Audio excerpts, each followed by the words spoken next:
Be it resolved that council adjourn the in-camera session and that council do rise with report. All those in favor? Any opposed? Motion carries.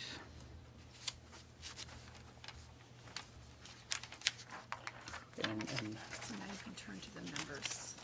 okay, and now at this time we'll turn to the members to read a declaration, please. Councilor Trophy, you want to be first? Sure. I've been advised there is a perception that I have a conflict regarding the report, item 11.2.4. So out of an abundance of caution, I choose to excuse myself from debate on this matter. Thank you. And Councilor Hildebrand. Yes, I've been advised that there is a perception I have a conflict regarding the report item 11.2.4. So out of abundance of caution, I choose to recuse myself from the debate on this motion. And Councilor Stewart. I have been advised that there is a perception that I may have a conflict of interest regarding the report item 11.2.4. So out of an abundance of caution, I choose to recuse myself from the debate on the matter. Thank you very much. Okay, ladies and gentlemen, we will continue as planned. 5.1. Oh, well. First thing you have is the tax rate. Motion for that. There we go. Yes. So we, motion put forward by Councilor Wink, seconded by Councilor Core. Be it resolved that council receive the taxes written off report from the Corporate Services Department and the council approve the taxes written off report in the amount of $360.02 as per the Municipal Act, sections 357 and 358. Any debate on this motion?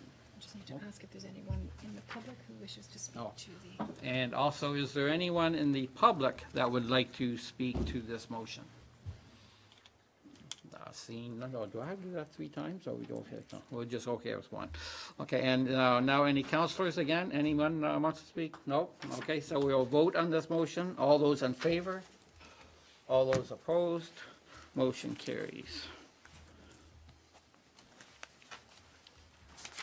Thank you. Now we have presentations. Presentation, Peninsula Penwest Power, Inc. and the Niagara Peninsula Energy Corporation. And I believe we have a Mr. Walker and a Mr. Nickel.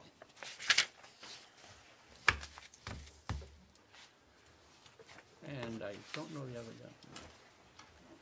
Oh, That's all I know. okay. Good evening, Mr. Walker. Mr. Mayor, members of council, staff, members of the public, I'm Brian Walker. I'm the president and secretary treasurer of Peninsula West Power, Inc. I noticed in your preamble you mentioned I was going to be speaking on behalf of NPEI, but I'm not because I'm not a member of that board. I have no Okay. connection with that company anymore. With me, though, when I look around the room, I have 3 of the 6 directors of Peninsula West Power here, Bob Hildebrand and John Nickel, and our chair, Tony Brunet, who is from Lincoln. He's come over for this as well.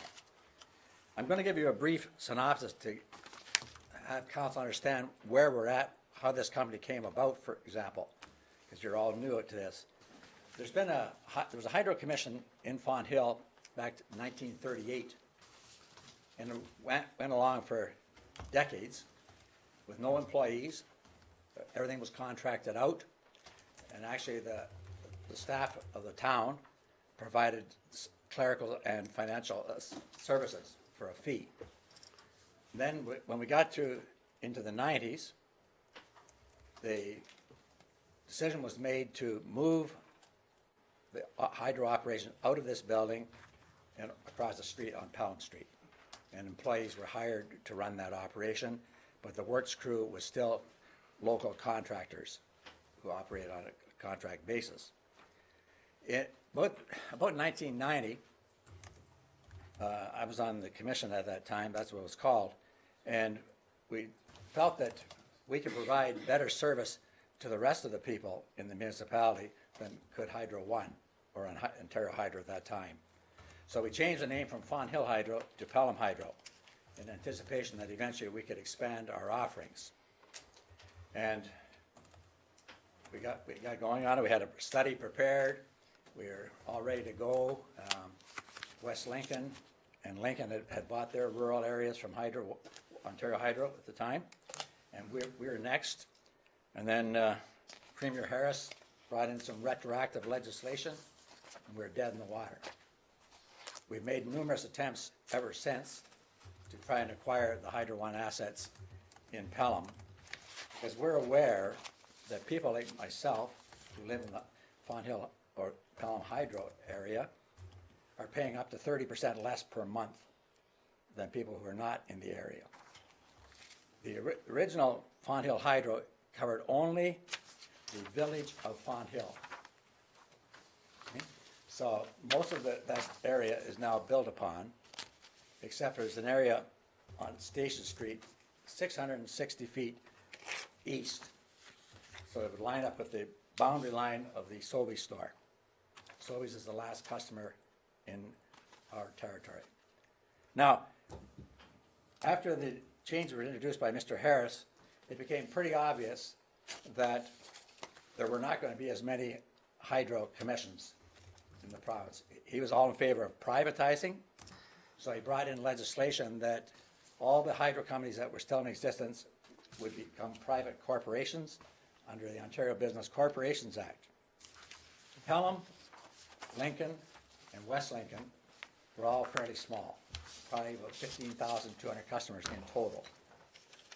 So we looked at what was the changing environment, and we got together and we had a merger that took place on the first November, 2000.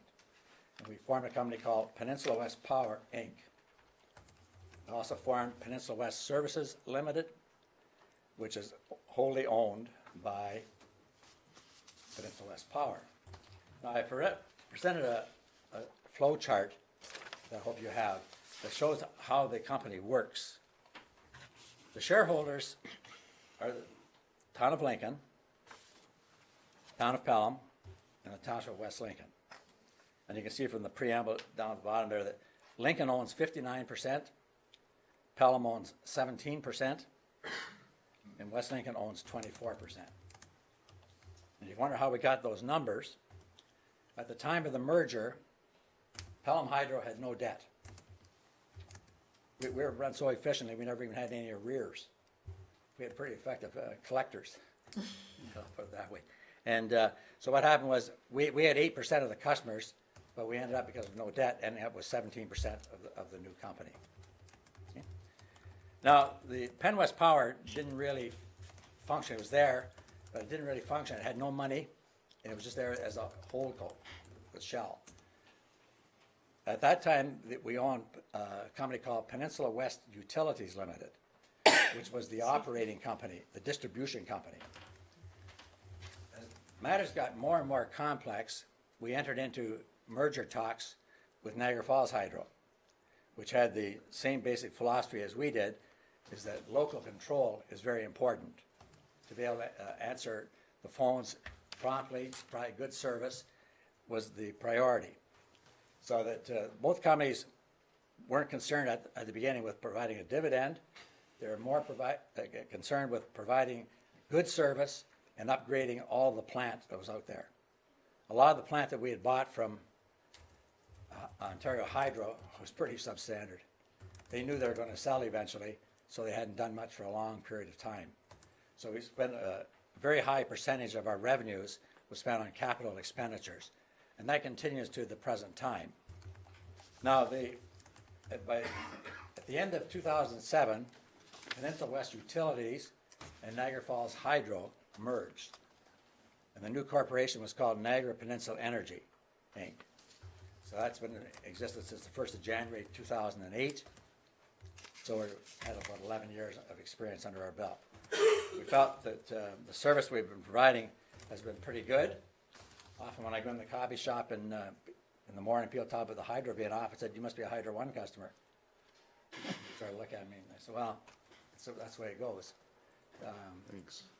We had the advantage, the old Fawn Hill Hydro is a very compact area. It's only about 1 square kilometer. Because it goes from Haste to Sobeys, right? And on the north, it goes from Hurricane to Port Robinson. So it's not a large area. It's still growing. What's happening downtown with conversions of buildings to apartments is adding to our customer count. And the newest one is the Fawn Hill Yards development, which is all within our service territory as well. So that's where the company comes from. It's so Pelham.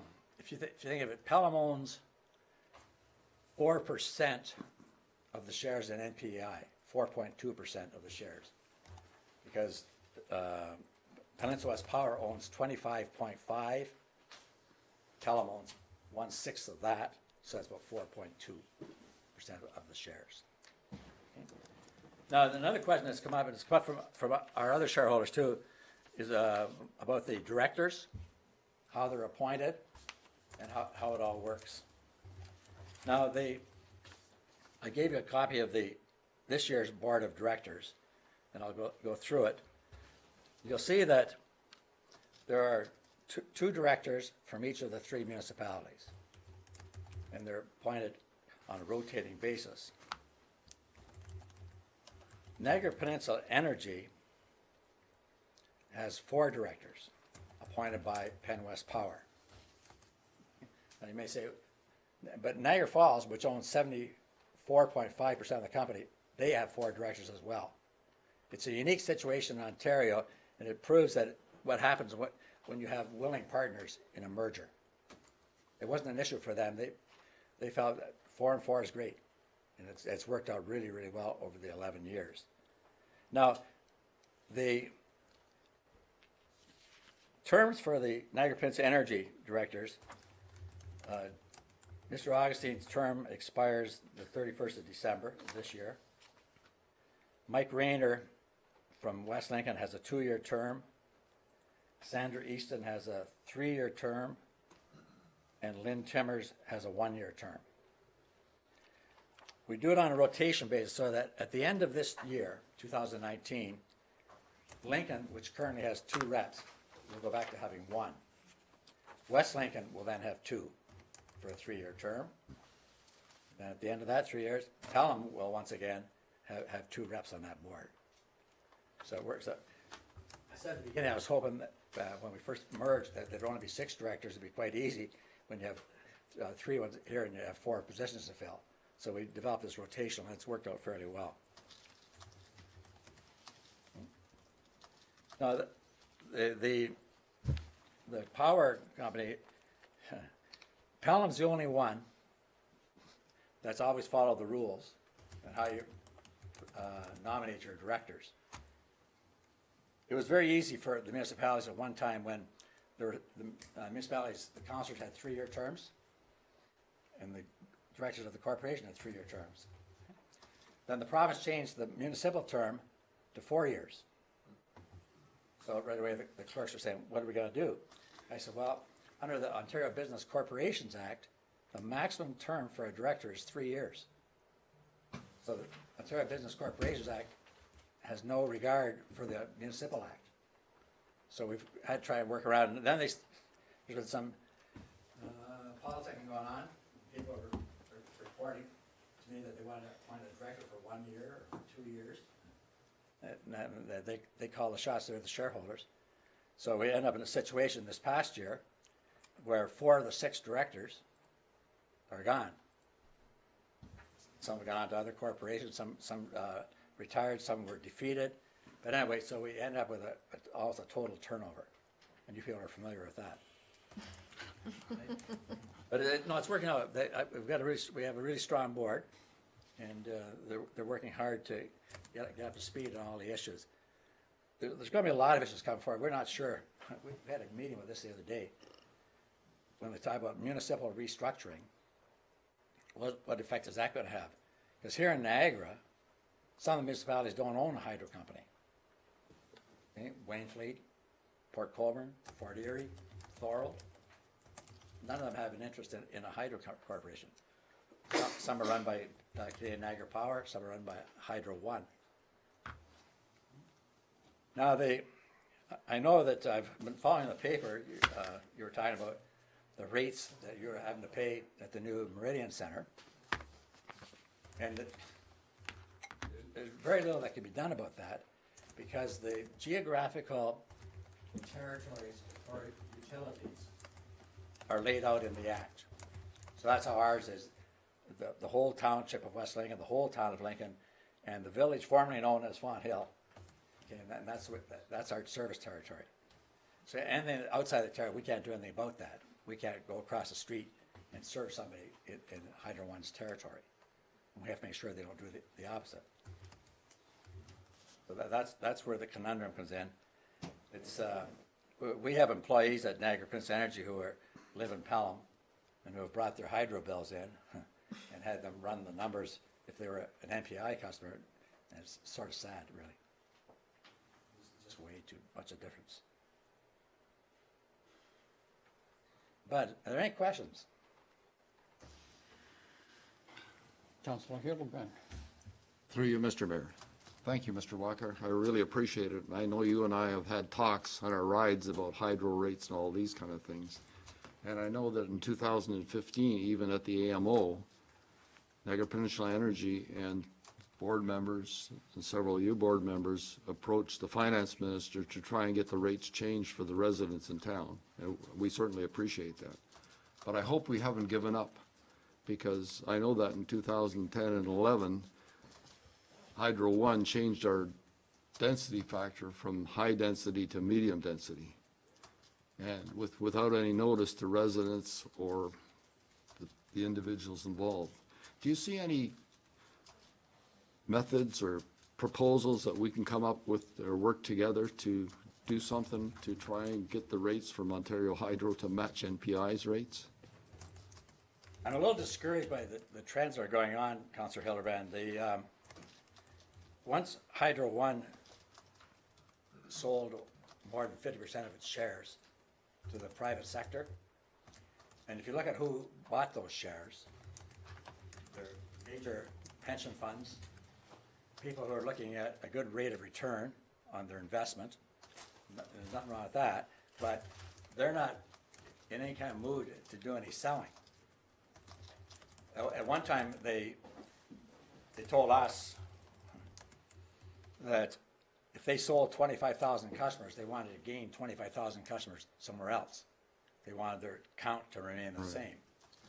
So at one point, we even went to the extent of presenting an offer, and it was fully costed out, and it was a large sum of money, but we knew that they would say, well, if you just want to buy Pelham, you just want to cherry pick. You got a lot of residential customers, 60-foot, 50-foot lots, and they would say, you don't, so no, we'll buy Thorold, and we'll even buy Wainfleet, which has a small customer count per kilometer. And it was then in a detailed thing, it was then in the cost estimates and everything else. We didn't even get a reply. 11 months later, we said, are you going to reply to us? Well, we'll see. Now it's actually, they wouldn't even consider us. So this, people who own it now, they want to maximize their rate of return. And so I don't know where we should go. We've been there, we went there, we were there in the 90s.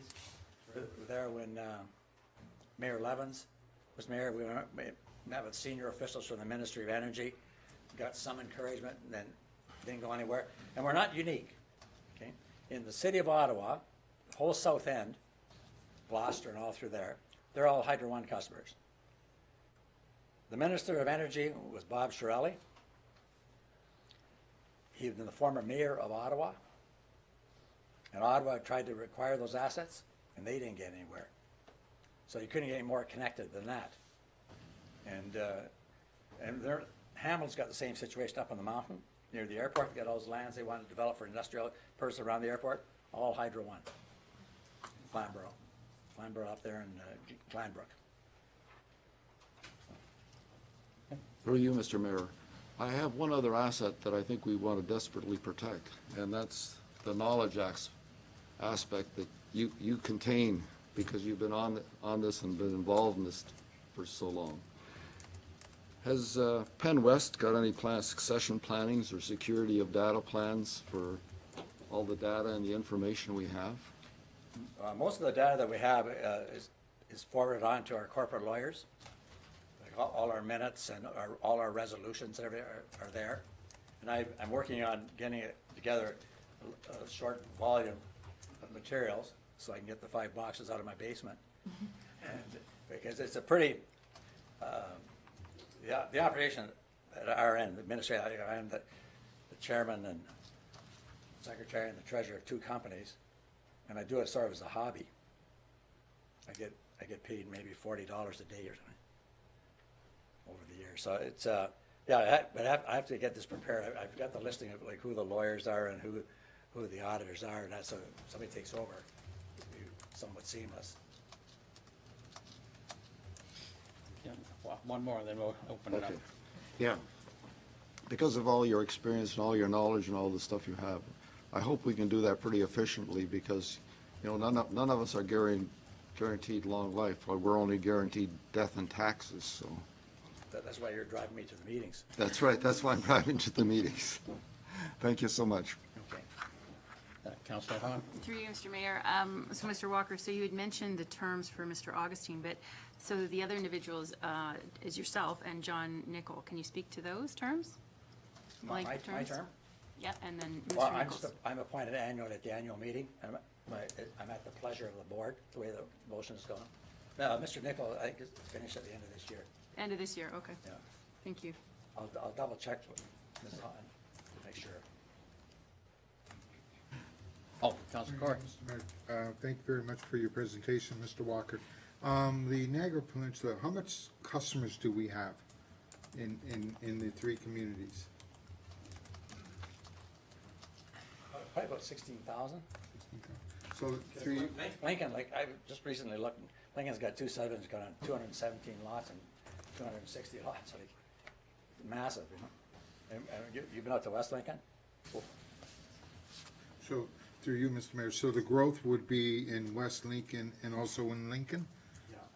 So there's some here but only in Philly, in the downtown core? yeah. The growth rate for the company is, in total, Mr. Corr, is about 2.5% to 2.6% annually. Like Niagara Falls, a few years ago was 78,000, and now it's 87,000. So the number of hotels now is growing exponentially. So through you, Mr. Mayor, so the development across the street from Sobeys will be part of your company? The Long Hill Yards? Yes. Yes. And that ends there? I think the Peter Piper's Plaza's in it too. Thank you. Any other questions? Well, then I will ask a question that I've heard bounce around the council chambers. The town's debt being the way it is, and if we were to play with the idea of selling our shares to NEPI, because we wouldn't want to go to Ontario Hydro, because then the rates would go up. What kind of, is there a layout of steps that? Whole legal process, like rights of first refusal and that sort of thing. Okay, so it would be a long process. Yeah, you have to determine, Mr. Mayor, like what it is you want to sell. It's not like you own a company. Right. You right. own 1/6 of a company which owns a quarter of another company, so you own 4% of the major asset. And the only revenue stream that Peninsula West Power has is the dividend that comes from MPI. A little bit of bank interest. We have no other sources of revenue. Yes. Okay. So even in the best of time, it would be complicated, and of course, with this change of governance coming down the pipe, no one would want to even enter into that until that got straightened. No, because I think that electrical utilities are going to become more and more valuable. I'm not trying to say what you should do. No, that's fine. But when I first started in this game back in the 80s, there were 320 utilities in Ontario. As of last Friday, there were 64. And that number within probably 20 years might be 10. Wow. Yeah, because you're getting the ones like Electra, which go going all the way up to Barrie with 1 million customers. Hydro One's at 1.2 million. Yeah, like we're actually one of the larger utilities at 55,000 customers, and we have the second largest geographical area of any municipally owned utility in Ontario. That's like fast. Yeah, exactly. Thank you for that. Any other questions on the presentation? Okay, see none. Thank you very much, Mr. Walker. Thank you for the opportunity, Mr. Mayor. Yeah, thank you for. Much. So we have a motion put forward by Councillor Hildebrand, seconded by Councillor Wink.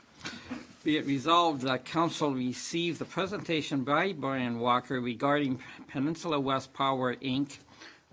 And he didn't represent the other one. All those, any further discussion on this presentation? All those in favor of this motion? Any against? Motion carries.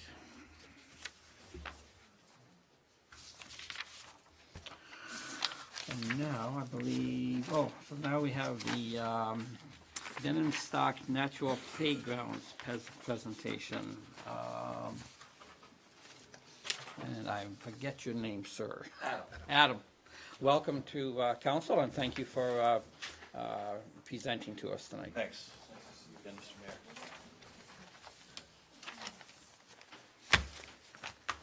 So, I've been asked to come and present the sort of history and starting from the very beginning and working our way through of the work that we've done in and around Pelham that's led to where we are so that we can show you the final designs. We immediately, so I should say the planning partnership was, we partnered with them throughout this process, so they're part of the design team. Their landscape architects have worked with us as part of the process. I think, oh, there you go. So these are the two parks in question. One is Wheeland Heights and the other is Lookout Park. The scale is a little bit off on these two to fit them into the slide, but the one on the right is significantly bigger, closer to 50,000 square feet versus the one on the left, Wheeland Heights. The parking lot you see at the bottom of Wheeland Heights there is the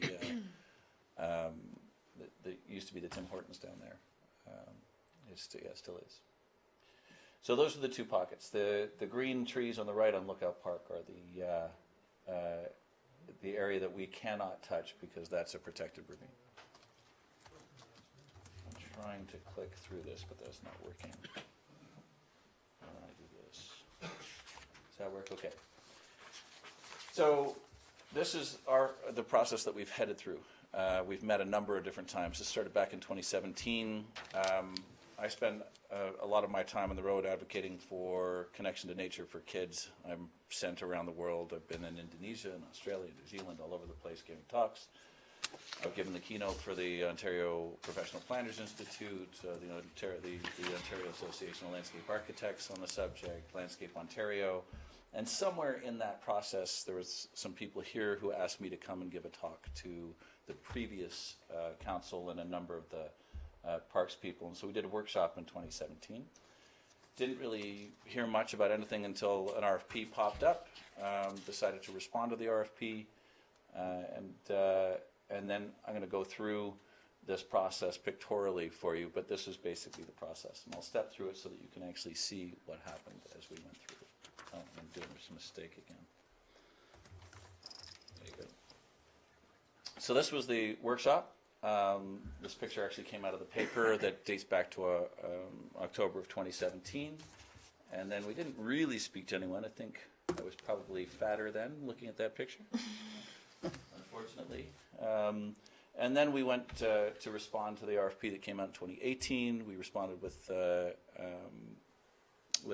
planning partnership as part of our team, and that we were successful in our response. After that, we did a public forum. We want to actually we heard from lots of different people right away, and there were some loud voices. Part of our effort when we're working with the community is to try and find a way where everybody has a chance to have a voice. And sometimes that's difficult. So we go through a kind of an onerous process. the first thing that we did was we set up actually in the park, and there was food and coffee, and it was cold, and we had an area for kids to play, and we invited the community to come and provide feedback there. After each one of our community engagements, we also then have an online presence where we ask for anyone that didn't come to have a chance to speak as well. And what we're trying to achieve is equity in terms of every single person has one voice, has one vote. So it's not the loudest person or who gets the most votes or the quietest person who gets none, but every single person gets one vote. You have an unusual community when you look at the demographic, and when we looked at the demographic there were a large number of kids and there was a large number of seniors in this group. And so trying to appeal to both, some of the online commentary does not work as well in terms of getting the amount of feedback. So we were trying to provide as many opportunities as possible. Provided a number of different venues, a number of different opportunities. There were people there throughout the 3 hours, and we got a fair amount of feedback. We had a cartoonist the whole time there who was actually cartooning out in real time different people's ideas as they were being brought to them. And there were a number of themes that came out of that. Then we went to the online piece. So after each one of these, we put the presentation online. We asked for more feedback, and we were provided a lot of feedback online. And then we follow through with that on every one of our engagements. So after that, we came up with a first plan, and at that point, we knew that we were stepping outside of the bounds of budget. The original budget for this project was $380,000, and we knew we were going to spend roughly $20,000 apiece on the design process, and then we were trying to work through what community partners we could work with. We tried reducing the footprint of the space, but ultimately what was coming back from the community was there was two things that we needed to have in order to satisfy everybody, or not to satisfy everyone. It became clear that we were never going to satisfy everyone, I'll be honest. What became clear was there was a baseline park that we had to achieve, and that was going to have pathways in both parks. It was going to have plant material in both parks, and it was going to have seating in both parks, shading, and it was going to be graded and drained properly so that the lawn would actually survive, so that the materials would survive. Lookout, turns out, has a lot more work to it than the other at Wheeland, but what emerged from that was a certain amount of feedback, and all of that can be provided to the group here. And then we came out on our second kick at the can with this. I should say, when we did that first version, we had a number of different insights from the community. Some, the most complimentary stuff we've ever received, which we loved.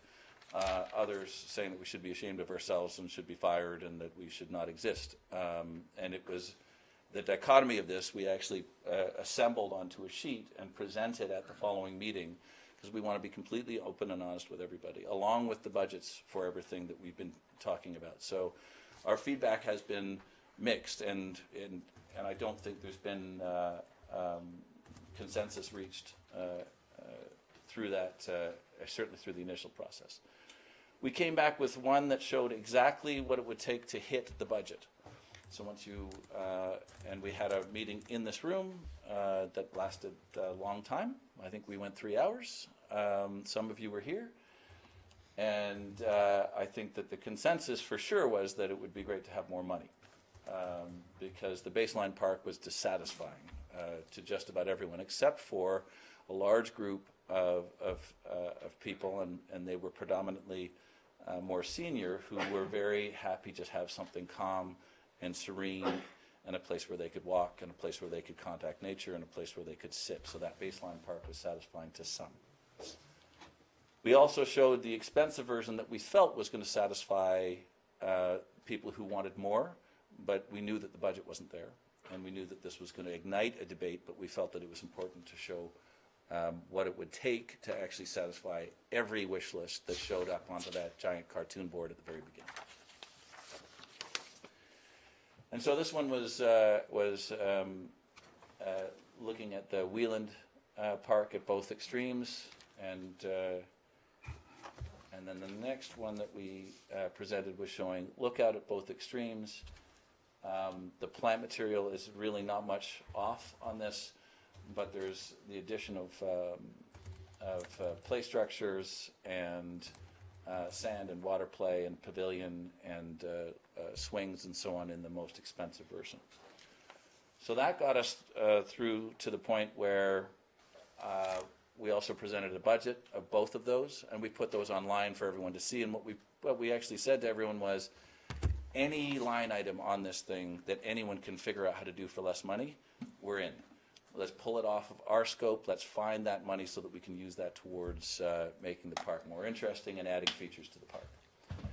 So what's ensued since then is a series of conversations that have gone back and forth between everybody and anybody to follow up on some of those suggestions. And we have found some savings, and we have found another local contractor who will help with some of the grubbing and on that site, which is going to save a good amount of money.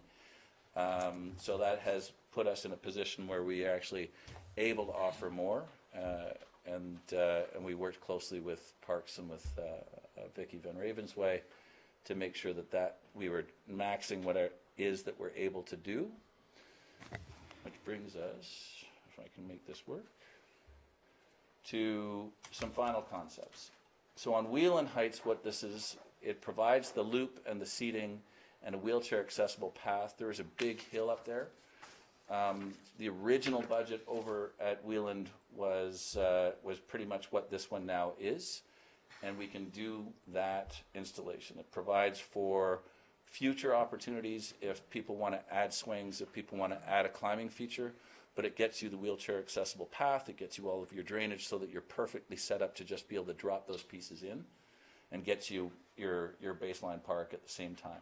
So there has been some people who've come forward who have, and I'll let them come forward on their own to say they would be very interested in fundraising towards a little bit more in this one over time.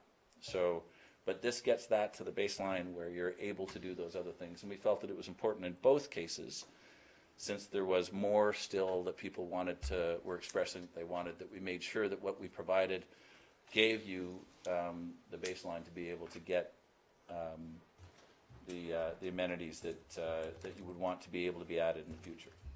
So in this is a lookout. So the big expense being pulled back on, it's still an expense, but it's significantly lower, has allowed us to maintain the pathway loop and maintain the entrance and exit points, which is that flow was one of the main things that was agreed upon, that regardless of the features inside, that flow, that loop, that opportunity to move through the space required this, and it allows us to put a play structure feature in as well, because there's now enough funds saved from pulling that piece out of our scope that we can actually afford a play structure in this space.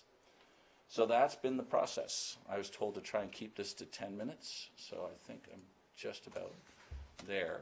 But that's been the process that got us to where we are now.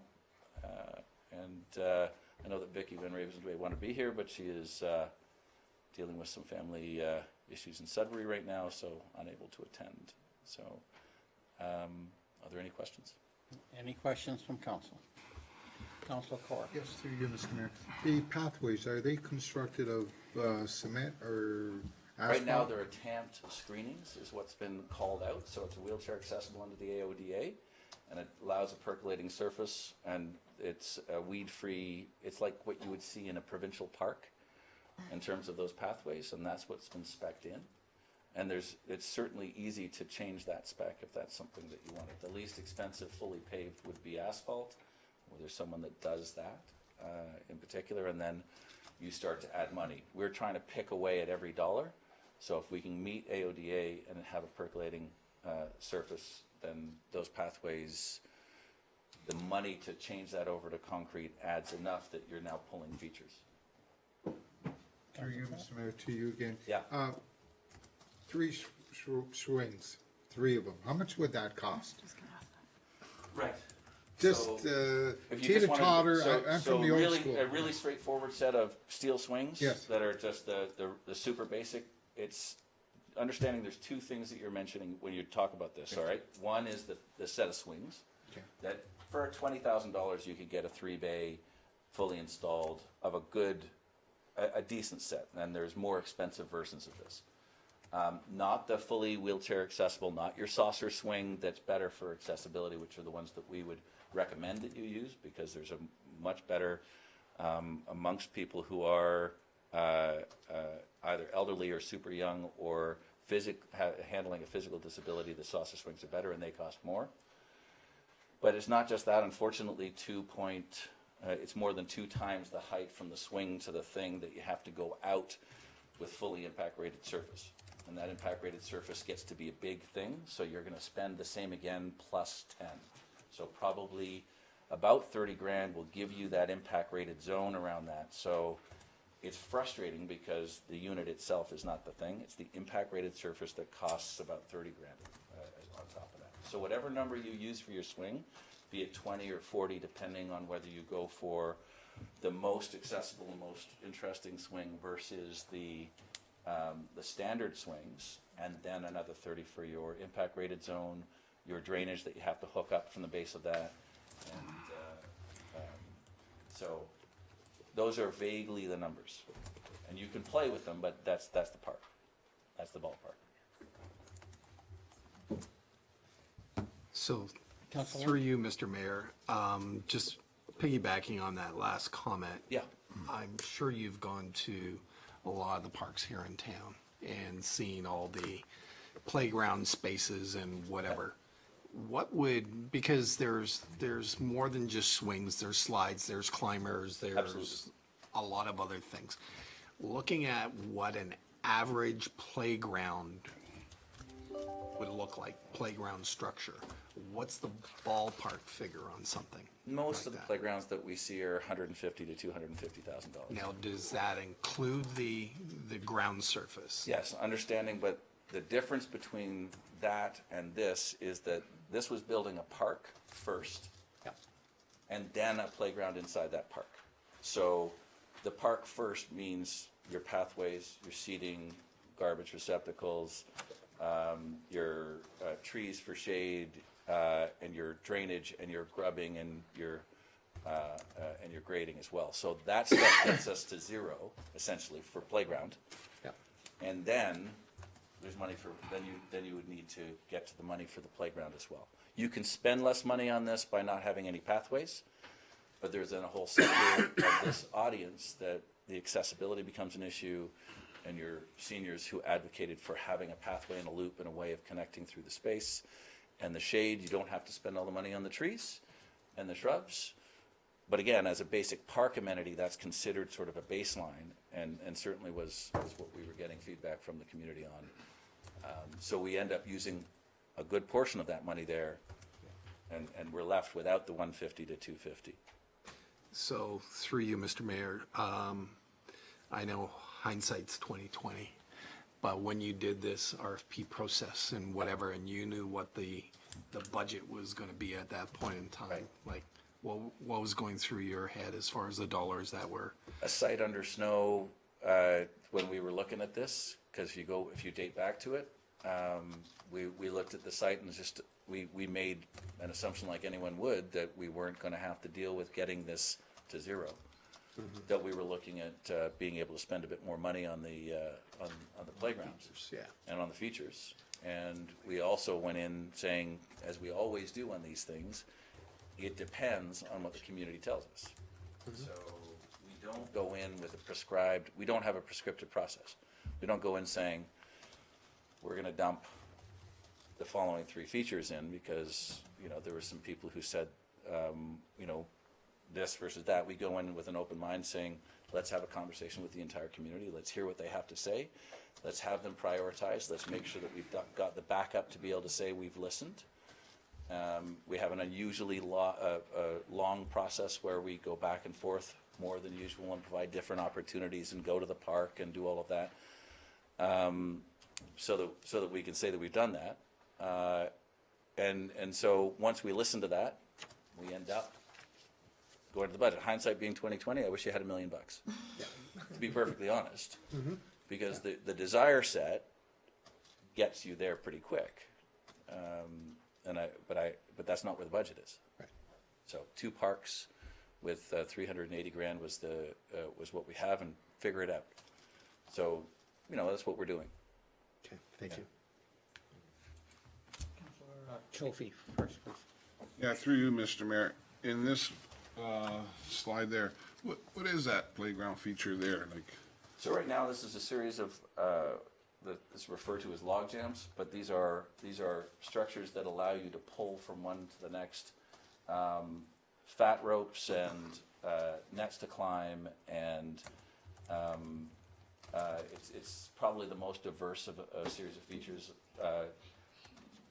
Private schools and large municipalities tend to move towards this. It's a flexible system, so you can swap out different items in between your, if you can imagine, the best way to describe it. If you can remember the game jacks when you bounce the ball and you pick up the jacks. If you can imagine a series of jacks that you can pull different games between, so tunnels, ropes, nets, and so on. So it's the most flexible of all the things. It gives opportunity for a perspective point to get up tall. It gives opportunity for vestibular motion, which is important in these play features, especially if we're trying to figure out how to do a budget that doesn't involve the other 50,000 for the swings. At least there is a vestibular motion available, and that's an important part of this. So it allows for play and play structure. So we were trying to find the most flexible one that hit the most buttons. and through you, Mr. Mayor, what would that feature like that approximately cost? It's about 95 grand but recognizing we have to look at the impact rated on this one too, and the desire from this community was that would be an artificial turf for this one, so that becomes the impact rated surface. And just my last part here. So I'm looking back at the video here of the cartoonist, and I count 4 slides, Yep. swings, more swings, basketball net. I don't know how that's incorporated into this, and if that it's not. costs 90,000, Yeah. maybe we can get rid of that and bring in a regular playground like Councillor Wink suggested with slides.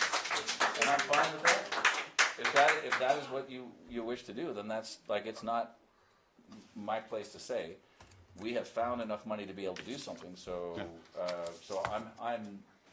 my object is to serve you guys. So It's been a while since I've been on the playground, but I look like I get pretty bored on that quick. I don't know. you know what? I just, and we give a little bit of variety for everything. And I'm totally cool with it because it's not my park. So if that's the reaction to this, then let's figure that out. Yeah. This isn't my park. Okay? I want to be clear. Yeah. And then, sorry, my last part, sorry, Lisa. No, go for it. Councillor Hahn. Shoot. The next park, there's that hill slide. Yeah. How much would that feature? Well, there's a number of things going on. First, it was to incorporate the perspective point and get the wheelchair accessibility to the high point, and actually create a pit where you could put a climbing feature into. And it was identified in our conversations with that community, and some of them are here, that they felt this was that was a priority. So what we've been trying to do is work around that and work that hill slide back in. The slide was important. We didn't want to repeat anything that might go into the other side. They've already said there's a desire to, on top of this, get a climbing feature into that area. There's a large area in front of that slide, so that if there is another feature that you want to add, you can add it in without having to add all that impact rated surface. We made that part of this, along with the drainage that cuts through to the stormwater management on the back. So all of that landscaping together for that entire space, came to 150. And it was all sort of part of the same. I mean, a slide itself, to buy a slide is whatever, $5 grand. But it's the landscaping and the pathways and all the rest of that, and the drainage that allows you to do those other things that tie into. Because right now you have a problem on the site, in that berm perfectly holds the water, and it's placed in such a way that it does not allow your drainage to get across to where your stormwater management is. So we have to cut through this in any case in order to get that sorted out. There's also some rebar and stuff sticking out. So there's some work that has to be done in there from the landscape side. So adding that gives you the most flexibility and the simplest way of adding to it without having to dig up something in order to get yourself back there. So you don't have to go back and dig any of this up in order to add other features. The only thing I'm concerned about adding is when things are done, usually you don't go back to add, just the way things are. So we might as well get something done properly now and go with it. So, okay, sorry. No worries. Through you, Mr. Mayor. So I feel a little bit of an outsider just kind of getting caught up here. I mean, I didn't take part in this last year. So I've been getting emails. I've been trying to keep up with the web and some of the things I've been receiving as a counselor now. I have to say, it seems like we've been really overthinking this. Let's just dumb this down and get back to basics, simple playground stuff for kids to have fun. It's been 3 years, I think, and there's people that are, I mean, kids are no longer going to be kids anymore. We need to get at this, like pitter patter, let's get at it. Let's just put the slides, the swing sets, the stuff people really want. Let's just do that, because I'm looking at this other wooden thing that you've got that you mentioned. No, let's just do what makes sense. Let's just do what kids, we all did growing up. We remember monkey bars, we remember swing sets, we remember teeter totters. They're classics. Why mess with classics? Let's just get it done.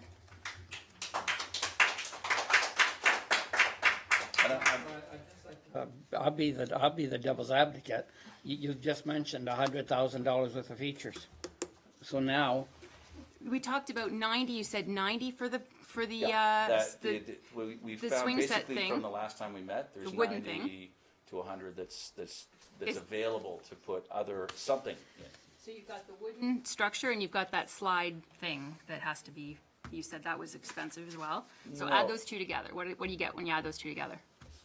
Well, first off, you'd have to chuck this design, so altogether. Not the whole thing, No, just- this one, on the wheel and height thing. So if we're not gonna work with the bank, that's cool. I mean, but you also have to check out a lot of feedback from the community as well, so, on this. The But that's- feedback I've been getting, though, I have to say, all the emails I've been getting is that exactly what I said. It's been overthought to the point where now kids are getting older and they don't have a place to play. Yeah, and unfortunately, the feedback that we have when we were on the site was, there were a group of parents who have said they feel bullied. We have those emails saying that they feel that they've been abused because they have a different opinion than a group that has been very loud.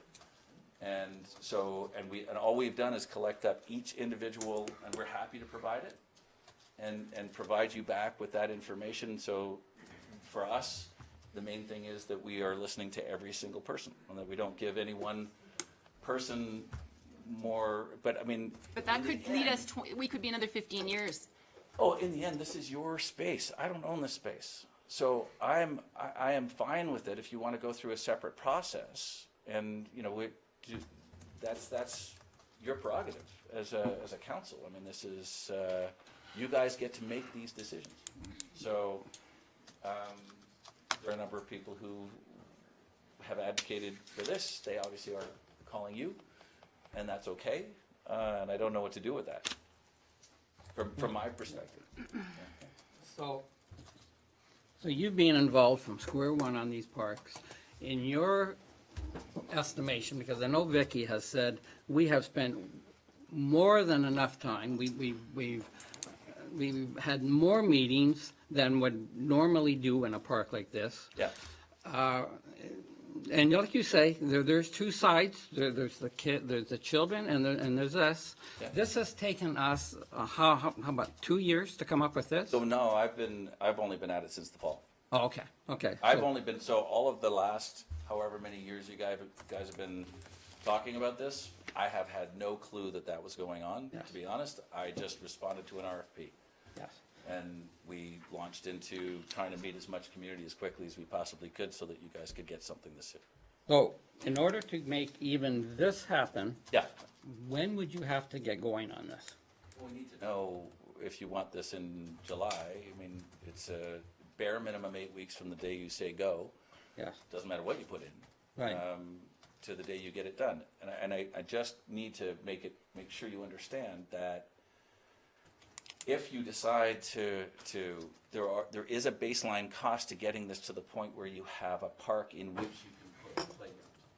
So, and I have been providing those numbers to you, and so that money, whether we like it or not, that money is in that 200. It's almost 300 grand to get both of these to the point where you can add features. So what you do at that point no, with the leftover money, I don't want you to be deceived into thinking that you have a ton of money to do whatever that next step is. We were very, very careful in this process to meet as many times as we could with as much feedback as we could. We heard from a very vocal group early on that they wanted a number of things that were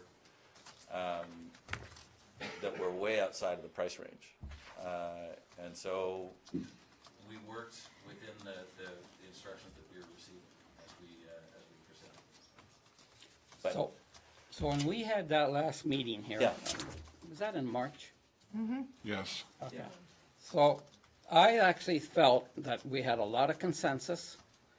Like you say, we didn't have 100% of people happy, No. but we had a lady come forward that was more than willing to do fundraising. yeah, she's here now. Yes. So we were going to go with this design, a basic park. They do, the lady was going to do the fundraising for the community. And I'm thinking that if council wants to spend more money, I would say we make some kind of, okay, you raise this much, the town will match that much, maybe 2 to 1, I don't care. But the big thing here, especially after that meeting, that you were there, I was there, Vicky was there, the consensus was, let's get something in the ground because, like Councilor Hahn says, the kids are getting older. Yeah. So we were going to go with this base design, and yes, do this, and then if we want to change something, whatever, but like I say, the meetings take time, and we're pushing things back. It's already almost the 1st of June, 8 weeks. There you go, we're into August. So I don't know how many more public meetings that you want, but it's not going to get done this year. That's all there is to it. Because you can't just say, well, let's do this, this, and this. We got to go back to the community. We got to go back to square one. Everybody's got to be heard, and bang, there you go. Well, let's do it in September. If we want to go on this, council, this is what we got to go. We had consensus. Adam, what was your sense on that meeting in March? That was not a great time for everyone involved, but I think we got to the end where people were, well, at least we can agree that there has to be the pathways, the trees, that we have to get the seating, and that we have to get trash cans, and we have to have accessibility through the park, and that no matter what happens, that has to get done, and that it was not a happy moment, but there is very little left. We went, the only thing that was left was how much money is there left after this, and is there a way to get some help from some local contractors, and we have now, so that we could find a little bit more money. So the big amenity that's in question after this one was quite well received, is what I felt in this conversation that we had with everybody here. The other one, there was nothing there, to be perfectly honest. It was a stripped space. We now have that 90,000. I think your debate could be about maybe what you do with that 90, 100 grand. That's the easy one, where there wasn't consensus on that because we hadn't found that money collectively. But now through some hard work, we've figured out how to find that money. I think that's the money that you got. If I was to assess from the last meeting. So that's what the work's been with your Parks Department over the course of the last, since that last meeting. Councilor Trophy? Yeah, through you, Mr. Mayor.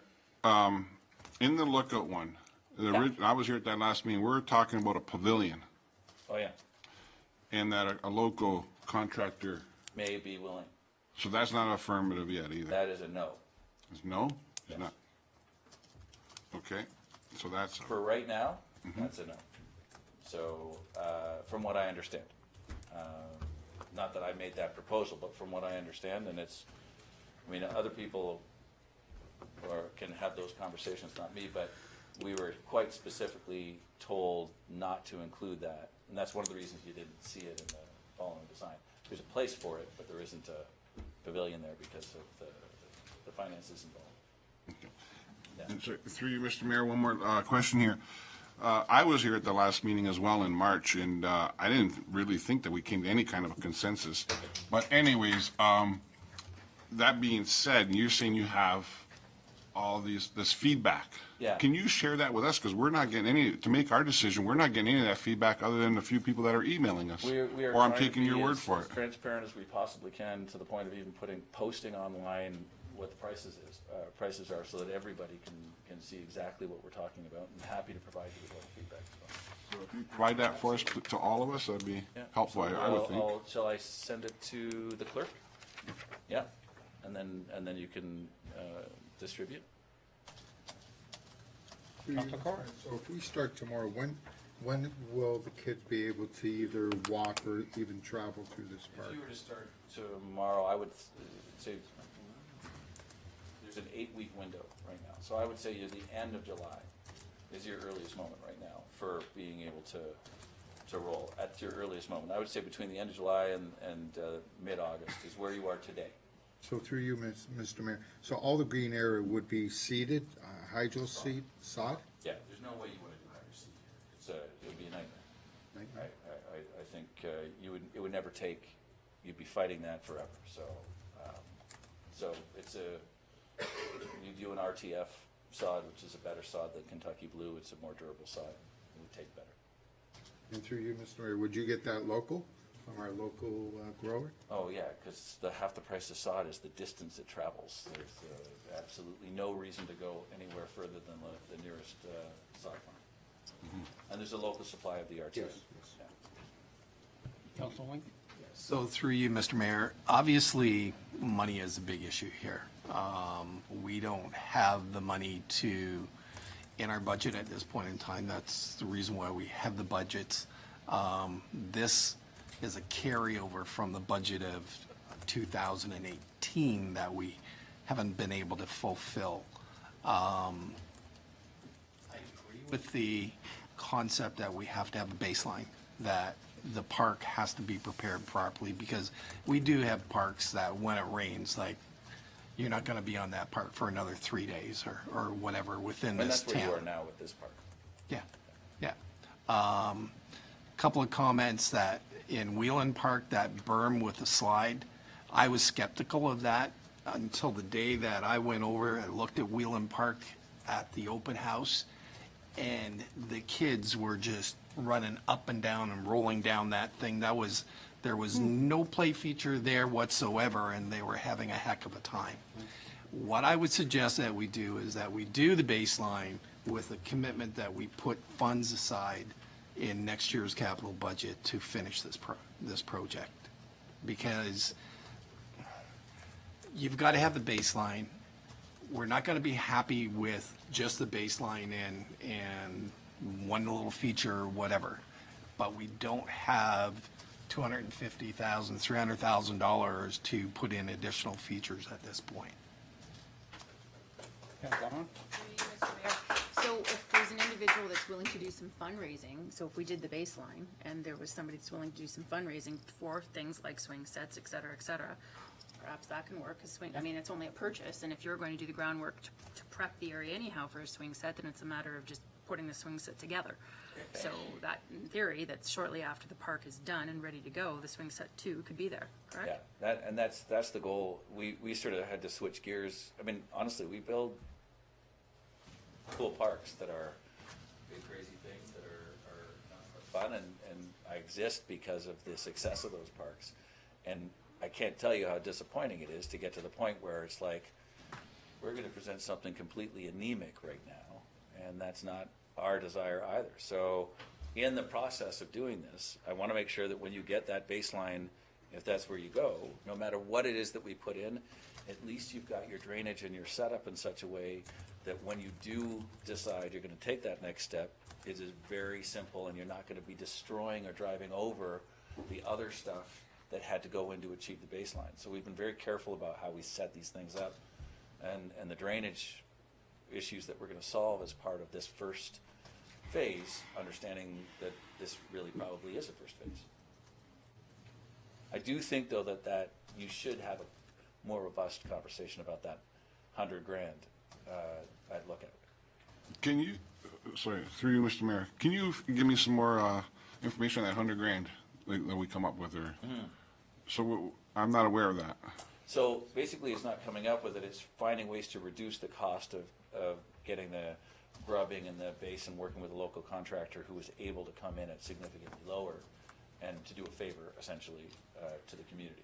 So we have an additional 100,000 that we're saving that we can put in towards a, Between these, that's where that 100, that seems to be where that's coming from, but I defer Yeah.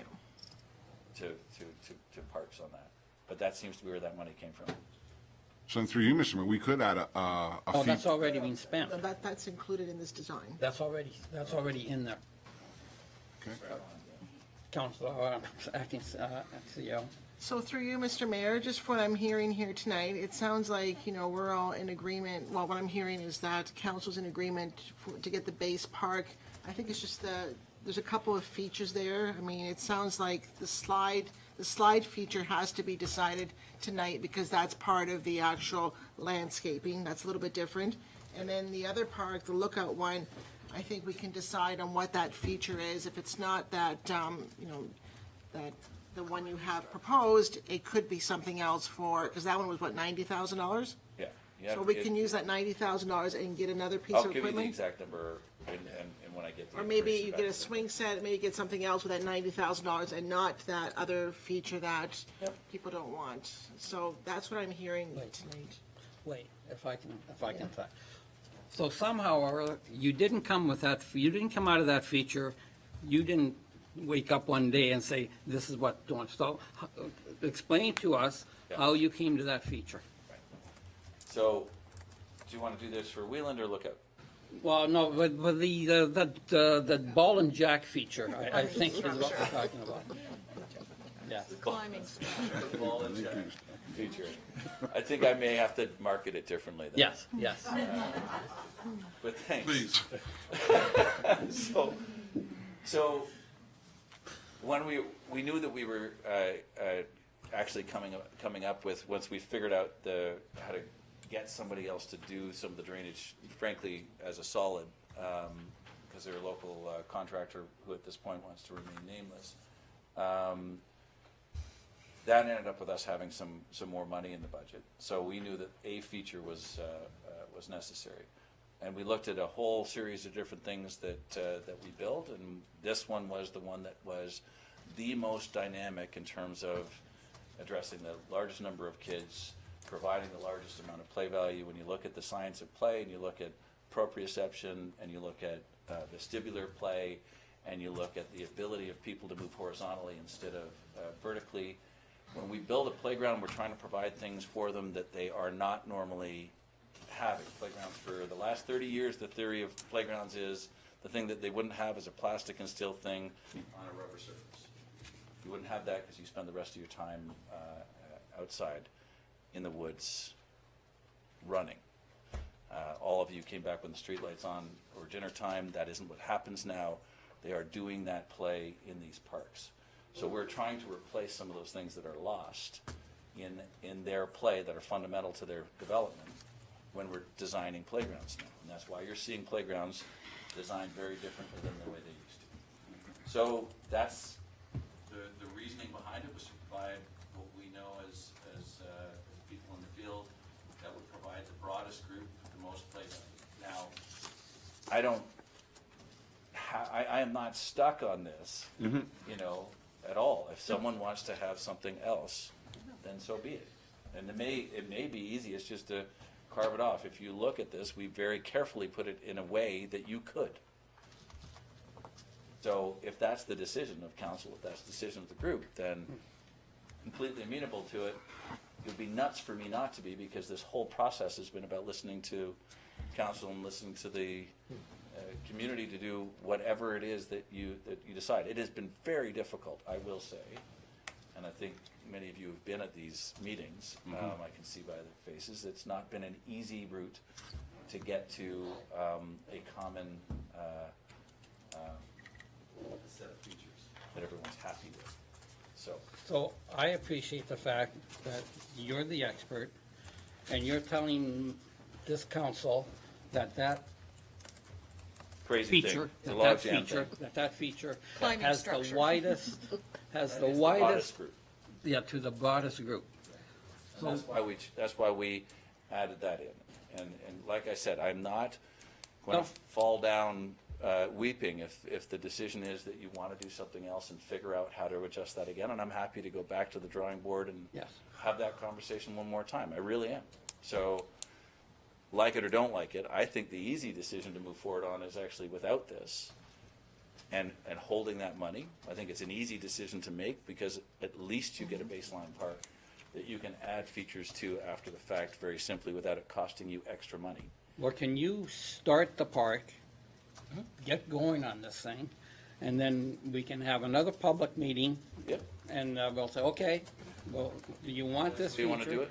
And then if I can also judge council's consensus here, we're gonna ask for the rest of the residents of those parks, look out, give us another year, be patient with us. I think there's consensus here that we'll do that we won't do our best. We will find money in next year's budget, and we will add some features. But let's get this park, let's get rolling. Like everybody says, the kids are getting big. Right now, it's a hayfield, not even a hayfield. You wouldn't drag anything over it. Yeah. So that's my idea. I'll open it up to council. I mean, the time's slipping. That's all there is to it. I'm sorry, go ahead, council. Through you, Mr. Mayor, then I would suggest that we go ahead with the baseline parks. We know that one feature there is approximately 90,000. Yep. To leave that out at this time, start the park. And then, when we get the cost of those two features, we investigate of putting in some more equipment for them. Yeah, and I would leave it to your wisdom to make the choice of whether or not you want to see that at the end of this year, or whether it may well be to your advantage, to the community's advantage, to roll that into a future budget to get a more significant thing if that's what they desire. So through you, Mr. Mayor, just for clarification, Councillor Cholfi, are you just referring to Lookout Park and keeping the final concept for Wayland Heights the way it's presented here? Or are you suggesting that we even take out that slide area? Yeah, through you, Mr. Mayor, Councilor Wink, I'm not suggesting take anything out. I'm just saying put a hold on those two. Let's start the park. We're gonna see what the value, well, we know the value is gonna be approximately 90,000 for the one, and 60, you say 60 something for the second one? So to pull it out of this design, this is a redesign. So Okay. if you want to, so we had an original design that we provided, which was just a loop. Doesn't touch any of the ability to get people by wheelchair up into a position where, because this is a wheelchair accessible path to the perspective point, which is the respectful thing to do with that group. And so it removes all of that, and then it leaves you without really very much of anything. It's just a simple loop and out of a pathway. I personally, I think that'll be so anemic, and it actually makes it very difficult to go back and do this. If the decision is going to be to put a hill slide in, you do it now. Yeah. Otherwise, you Okay. lose money. Understood. You're essentially going to have to Yeah. blow money to get right down Right. again. Yeah. I don't see much point for you, frankly. at that Understood. point. This gives you the opportunity to add, and gives you all your drainage and punches through the hill, which the kids do love, which is always that first thing. It also makes a specific value for kids with a transfer platform and so on that allows for an accessible use of that slide. And it also provides the drainage in the pit so that you can add a climbing feature to it. And the pit's all paid for as part of it in this first run. We found it very difficult to figure out how to separate that out. So I do think that this is your base. And the only other thing I would like to add then is some sort of commitment to looking into that pavilion somehow, because I know in the original cartoonist, and I was at that meeting as well, and there was a lot of people that Yeah. wanted some sort of a pavilion. Yeah. So we can't lose sight of that at this time either. I know it won't Phase be done 3. now. Pardon me? Phase 3. Yeah, but it's got to be not forgotten about. Yeah. No, and it came up several times, as did slides. Yeah. So it's one of the other reasons that pulling out the slide with the number of people who said it, I think you even were commenting on it. I would struggle. Okay. Okay, are we ready to have some motions read, and then we'll discuss and vote on these motions? Okay. So motion put forward by Councillor Wink, seconded by Councillor Stewart. Excuse me. Be it resolved that council receive the presentation by Ben and Stock Natural Playgrounds for information. And then we got another motion after this. All those in favor? Okay, all those opposed? Okay, this motion carries. Excellent. This is the staff report, Mr. Mayor, that was moved up on the agenda. And this is the motion put forward by Councillor Hahn, Councillor Corr, seconded by Councillor Hahn. Be it resolved that council received Wayland Heights Park and Lookout Park Developments Report, and that council endorse the final park concept plans as presented by Ben and Stock Natural Playgrounds at the May 21st, 2019 council meeting. So that's the motion. Discussion on that. Yes. I just want to make an amendment to that, to put the one feature on hold until we get the final cost of it and see if we can add something else. And I'll second that. Lookout. I'll second that motion. Okay, so we got an amendment to the motion then. Not to Okay. get rid of it, just to put it on hold. I'm sorry? Not to get rid of it, just to put it on hold. Okay, and Adam, one more time. So you can start the park while we kick this around one more time? Yeah, that was quite clearly placed in a position where you want to add it in, you add it in. Okay. But Excellent. everything there is not going to change. Okay, so obviously when with this amendment holds, as soon as Vicky gets back, Yep. obviously the process starts. Okay, so that's the amendment. Discussion on the amendment. No discussion, okay. Vote on that. All votes for that amendment that we start the park without the ball and jacks, and then we'll have that will be allowed further discussion. Okay, all those in favor of the amendment? Okay, that amendment carries, and now we'll vote on the motion as amended. Any discussion on that? Okay, all those for the amended motion? Okay, very good. Carries, thank you.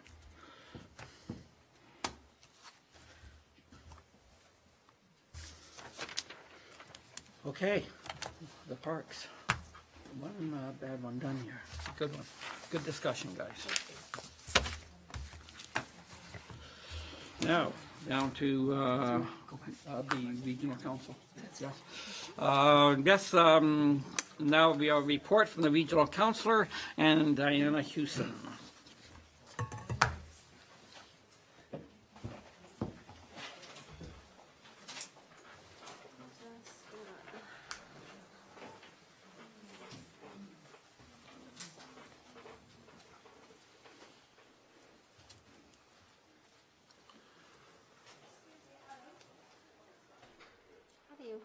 Councillor Hughes, and it will show the main slide here, and then the next slide is on the right of your screen there. Okay.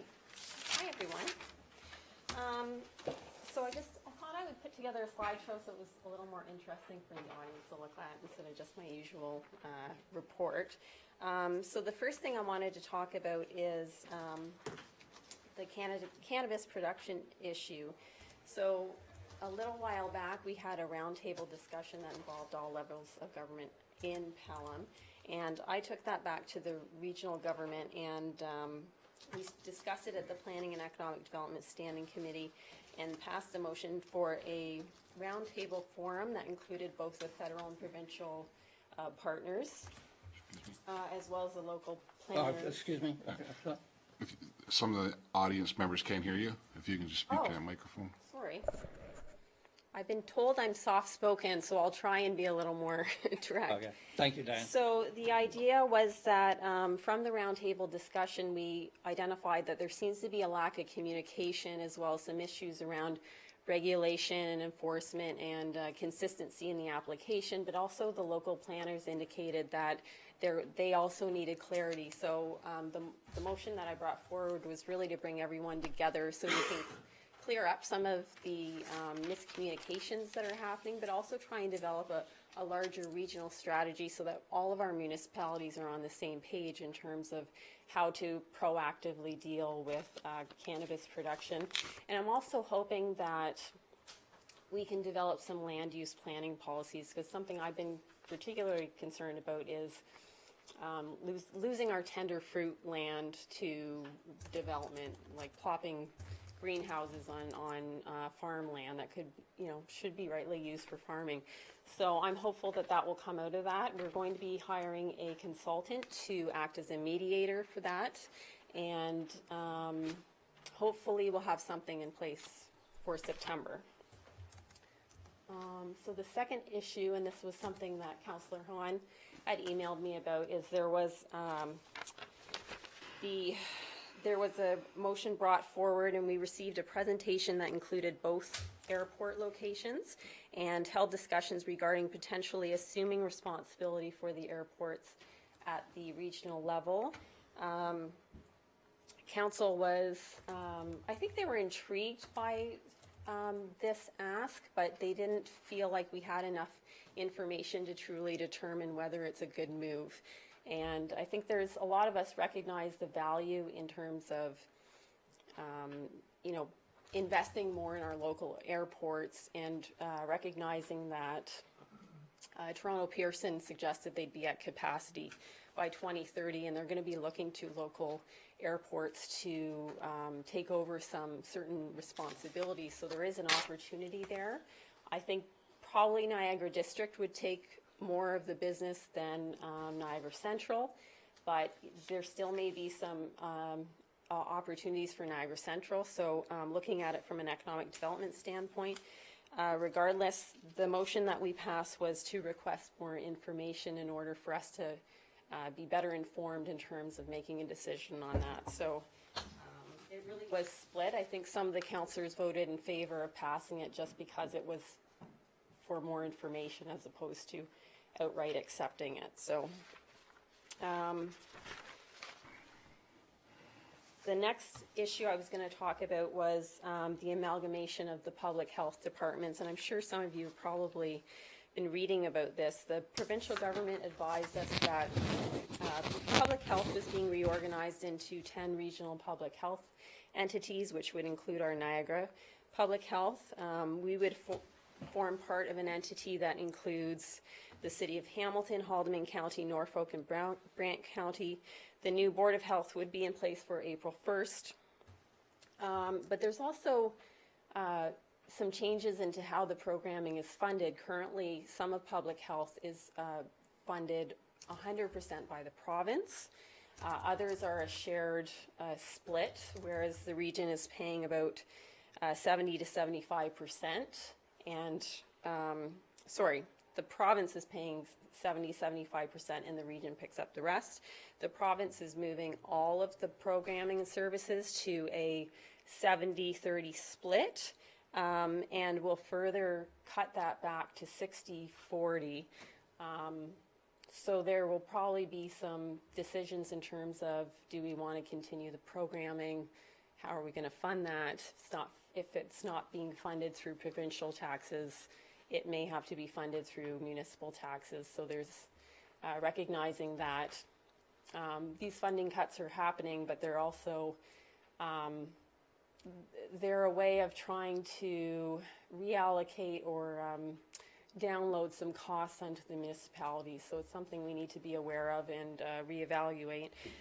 But a good news item out of that was there was $2.1 million allocated for a seniors dental program. So I was also going to talk about the Conservation Authority, but we've had some new developments, so I'm going to come to that last and start with the Onia Cara.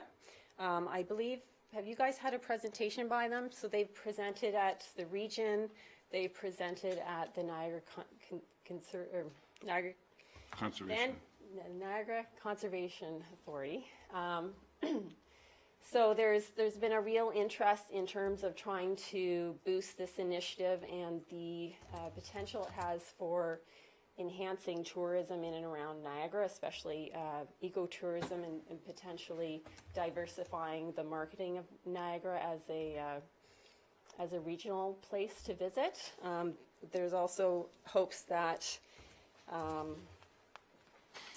it can expand on tourism in terms of people staying, instead of coming down to Niagara for one night, maybe expanding their visit to 2 or 3 nights, and the potential that has for some of our communities and for economic development. And finally, the Niagara Peninsula Conservation Authority.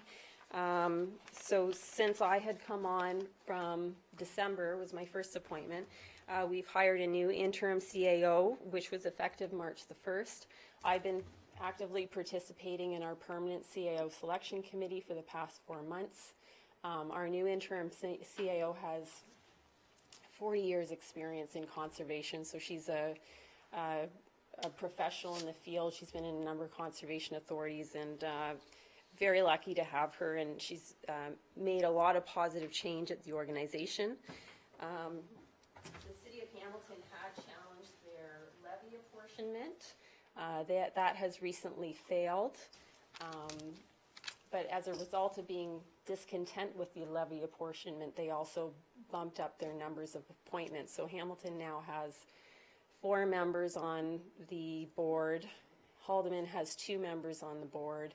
And with the recent ruling, there was a recent ruling in Niagara that acknowledged that Niagara has the right to appoint up to 27 members to the board. If we put those numbers together and actually appointed 27 members, we'd end up with more appointments on that board than all of regional council. So I don't think the board is not in favor of changing those numbers, and we think we're working well with our number at 18. At our last board, which I chaired, we asked that we move forward with putting a permanent board in place, that the appointments that were made by the municipalities where they've appointed civilian members come on board, and that was supported at the region. So we now have 1/3 of the membership is civilian. It's probably going to go up.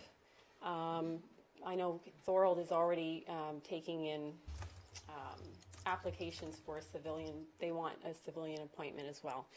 I'm actually going to ask today, I would like to stay on the board. The current process that's in place is that the regional councillor has the first right of refusal. The region has been provided with a skills matrix. They haven't put together an evaluation process to pursue how a standardized method of appointments that the municipalities can use. That's still in flux right now. I'm also the vice chair of the organization. I've been in the vice chair role since I've been there, and I think I've been doing a great job. We've seen a lot of positive change since the new board came in, and I think I have a lot to offer the organization. So the region recently passed a motion to negotiate with Hamilton regarding the apportionment numbers and the levy, and similarly the Conservation Authority is undergoing a review, just like our governance model is, and has also seen a funding cut. So we could also be evaluating what our levy looks like, and for that reason, I think it's important just to have some political representation at the table. But so I wasn't expecting to ask you this today, because this occurred after I already submitted my presentation, but I am looking for, well, actually, maybe I'll read the motion for you. Did you guys get the motion that was sent over by the region? Here, Mr. Mayor, it was circulated to members of council today. It's added on as part of the mayor's report. And so it was added on as an addendum, the regional clerk's report. So the wording was that regional council requests that the remaining 8 local area municipalities submit their recommendations for representatives on the Niagara Peninsula Conservation Authority Board by July 31st. And so I see it as you would have really 2 options, is you could endorse my appointment unless you wanted to move forward with some type of application evaluation process. So let's break this into two parts. First of all, let's discuss your report. Okay, can we do that? So on the report from the regional counselor, any questions? Oh, I'm sorry. Go shoot first. Oh, okay. You were saying that some of the health units are totally funded by the province and some are regional and province. What's our current status for? So it's actually, some of the programming and services were fully funded by the province, and Niagara provides those services and would just receive the fundings from the province. But because it's now going to be amalgamated into a health unit, across the board, they will in a uniform way be funded by a 70-30 split. And then with time, the province is going to reduce that funding further, and then the municipalities will have to pick up the tab for the difference. Okay, thank you. Councilor Hahn? Through you, Mr. Mayor. Yeah, so as far as the airport goes, so I'm, as you know, the co-chair of the commission, and I just ask going forward, once yourself, Mr. Mayor, and yourself, Diana, are able to get the report that will be due, and just for the rest of council, there's a report that's going to be presented in September, October, I think it is, and that will be the report that the region is going to analyze if it makes sense to do the takeover of the two airports, so that you reach out to me. I'm happy to arrange a tour. I don't know if you've been out to the airport, arrange a tour. Come and meet my fellow commissioners. We have a different perspective than past commission. The past commission, and they were very open about the fact they wanted to unload the airport. They didn't have the same perspective as far as opportunity. So it was all about the region taking it over, whereas we look at it and we're holding our own, and we have hangars. We have a lot of people, the way we hold our own out there is selling hangar space. And unfortunately right now we're in a purgatory position because people who are going to develop out there, which is our revenue, are now kind of wondering, well, not sure if I want to build a hangar when I don't know who I'm paying my rent to. So it's put us in a bit of a position now for the next while. We're just going to be kind of stagnant. Because they don't know if the rates are going up or if the region's taking it or not. So please reach out. I'm happy to arrange any tours, anything like that. But also to bear in mind that for years, Pelham taxpayers have been paying $20,000+, for instance, this year. It goes on population with our partners, who's Waynfleet, Port Coburn, and Welland. Again, population based, so Welland pays the most, to have an airport. And so for the words to assume, it worries me, because essentially what that means is, in theory, although this still has to be discussed, but in theory, the region could assume the airport. But we've been paying as taxpayers for this airport and for the operation of this airport for many, many years. So like when you sell your house and you put the front for sale sign on, you hope that someone's going to buy your house for money. You don't give it away. So I'd like to think that we're not just going to give it away. We've tried to make some progress there and develop it as best we can. So I just want that to be kind of kept in your minds, as well as the possibility, and I know it's kind of a 2-for-1, really the region wants the Niagara District, which is known as St. Catharines Airport, Niagara and the Lake Airport, and rightly so, in that there's huge development opportunities. You talked about tourism and economic development, absolutely, that argument all day long. Because, of course, the proximity to Toronto. So we've already got the island airport use through Porter. Porter's developing. We've got Couriers. They built a new terminal not long ago. So it can go great guns if it wants to. It also has the ability to expand for runway space, whereas we don't have quite the capacity to do that with neighboring lands in Welland, which is actually Pelham. So just bear that in mind, that they're very different creatures. They're very different airports. And really, the region does want one over the other, but it's, for whatever reason, oddly so, it's a 2-for-1 package deal. So rather than them taking us over and treating us like the ugly duckling, perhaps they could use St. Catharines Airport as a test run, see how they make out, see how they fare, and if at a later date it makes sense to take over our airport, well, so be it. I just don't want the taxpayers of Pelham to be losing something they've built up for so many years. And it will be forced to become just the rec airport, whereas the commercial airport will be in St. Catharines.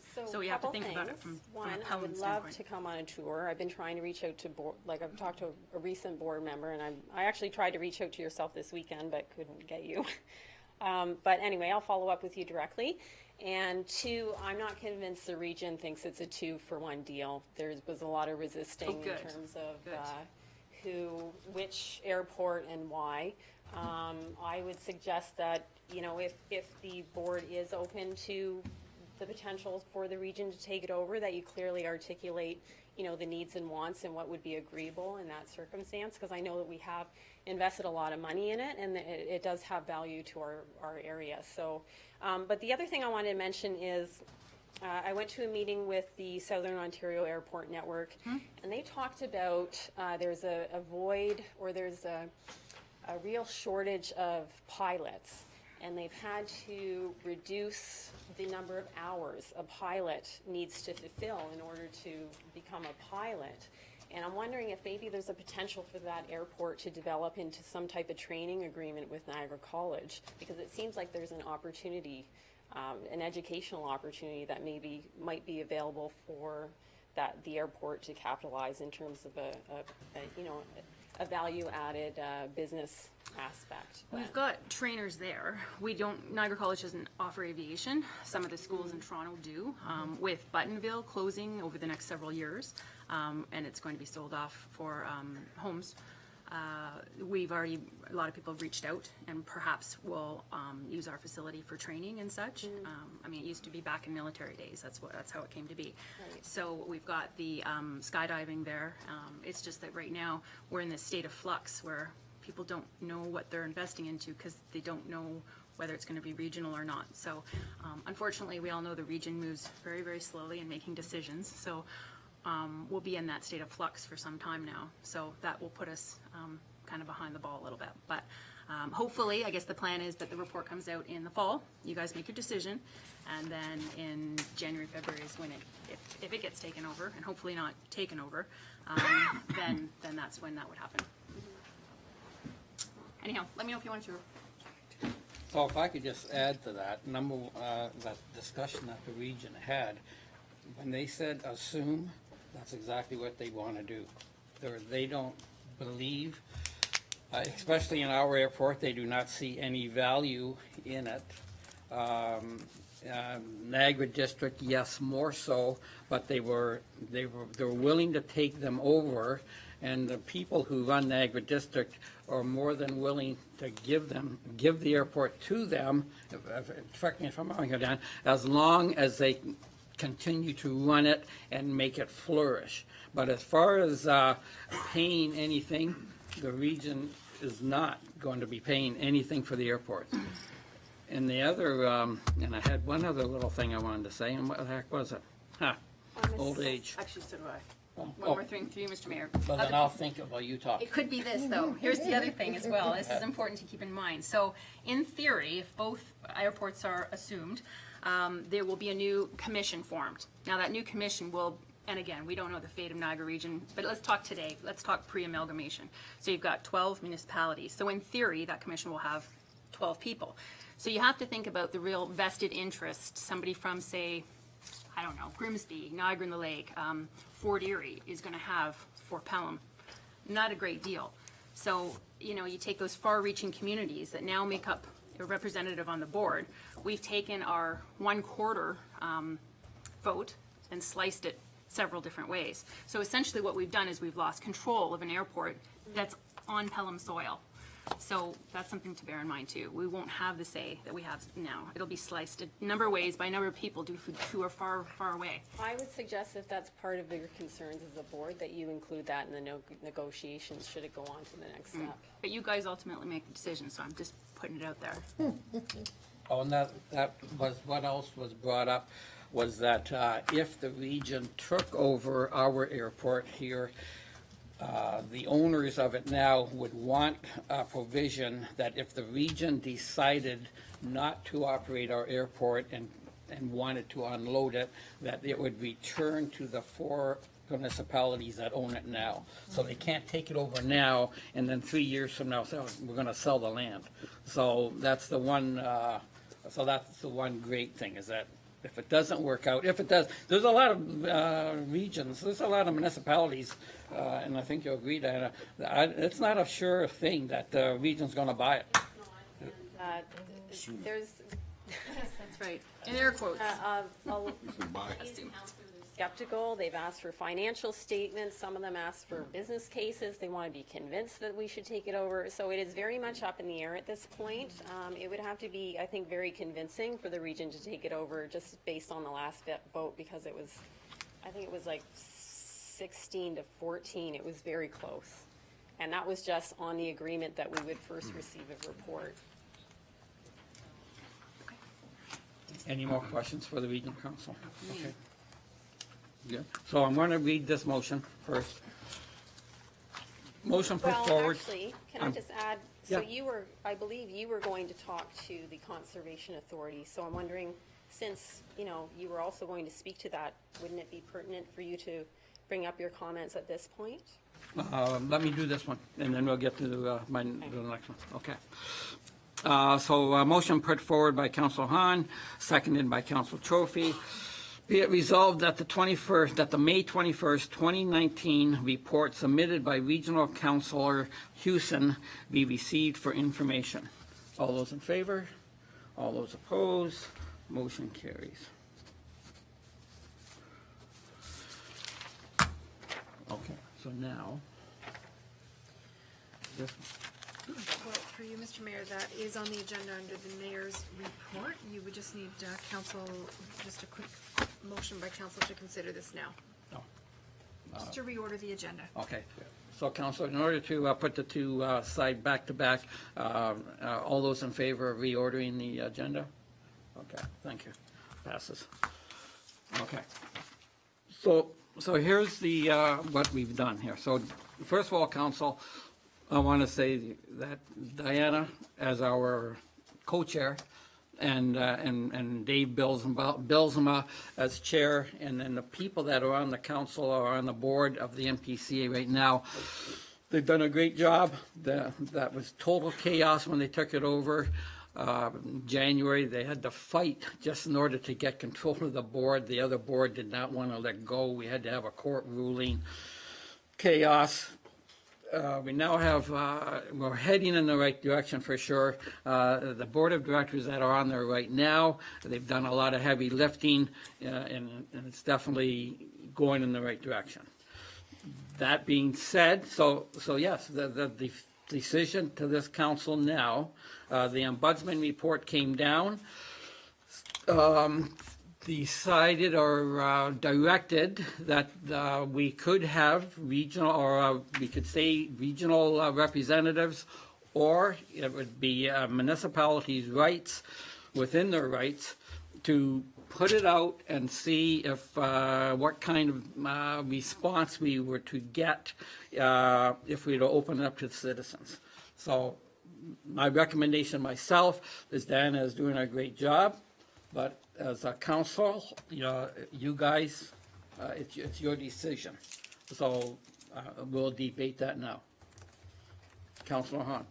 Through you, Mr. Mayor. So, as Diana alluded to, so we're allowed 2 people if we used our full allotment. There would be 27. So in my opinion, that's a ridiculously high number. The larger the board, the harder it is to get anything done. So I would like to suggest that we appoint one individual from our community. I think it's critical that the person we appoint be a subject matter expert in the field of environmental science, water resource management, or land use planning in order to make the necessary decisions on policy to fill NPCA's mandate. Their mandate from their website is that the NPCA manages the Niagara Peninsula watershed with the purpose of keeping people and property safe from flooding and erosion. As an emergency manager, I recognize that the hazards involved with flooding and erosion must be fully understood by way of education and experience in these areas.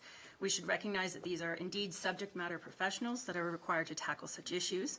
I would like to suggest that, similar to our audit committee, where we recognize the need for accountants in order to make sense of our financials and help us along in that regard, that we use a similar methodology for selecting our NPCA board representative. We would direct staff to advertise for a professional with an appropriate environmental science background and make our selection from that. I reviewed the Alberta Public Agency, the matrix that was provided to us, and that's for selecting people for boards.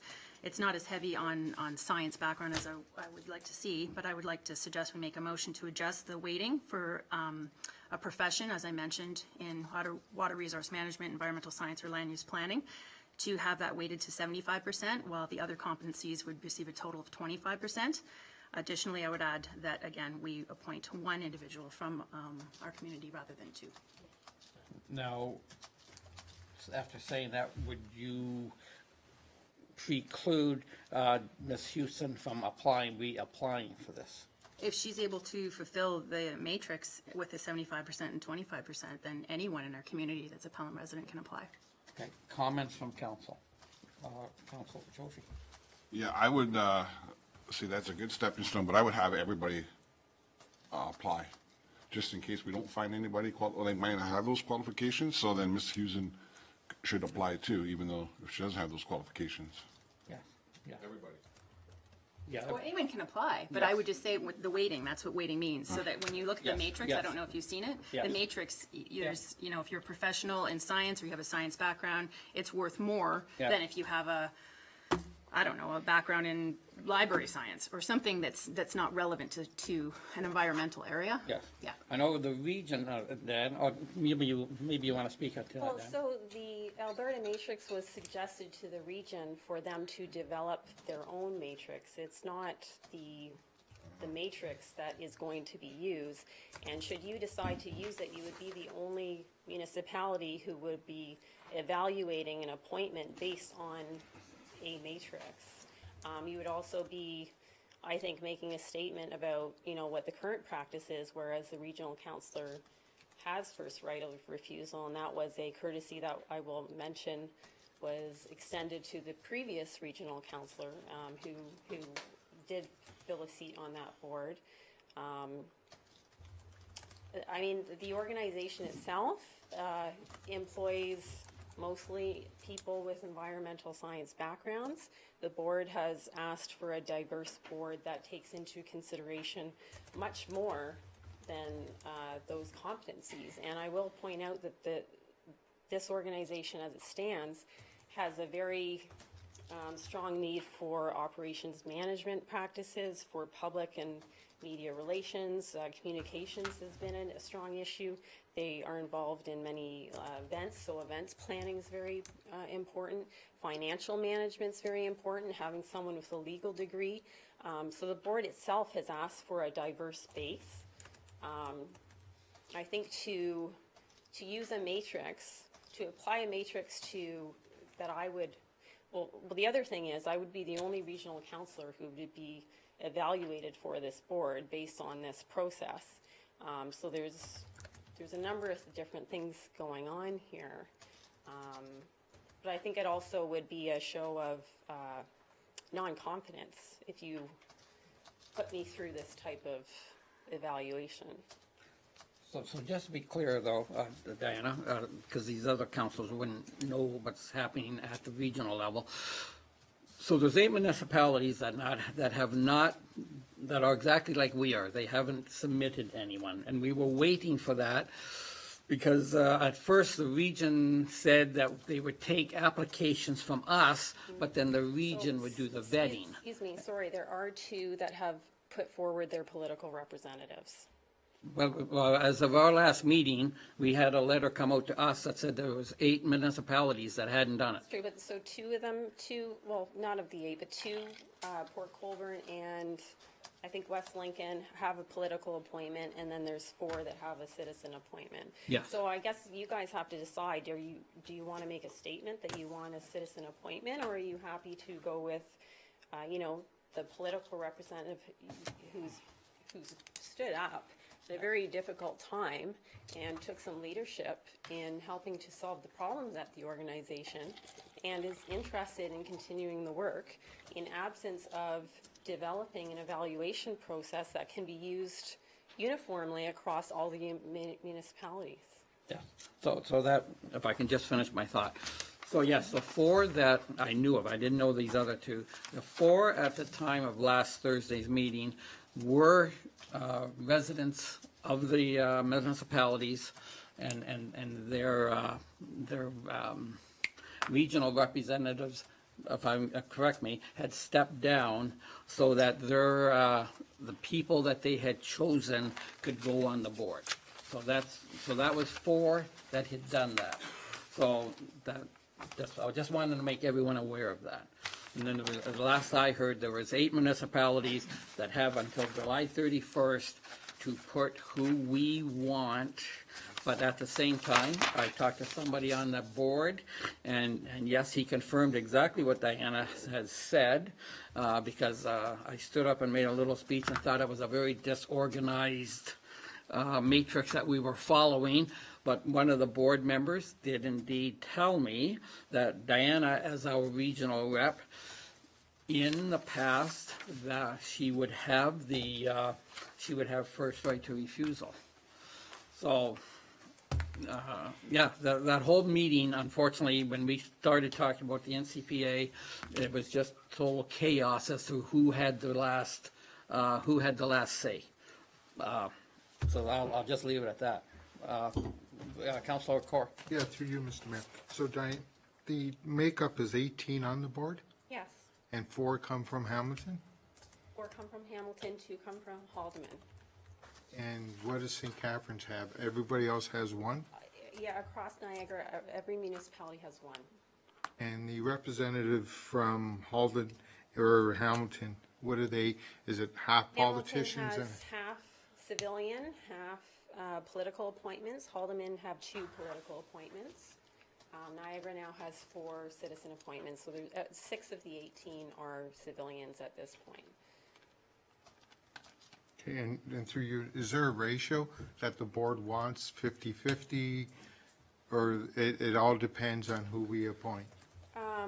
It's up to the municipalities. Some municipalities have been trying to make statements about wanting civilians on the board.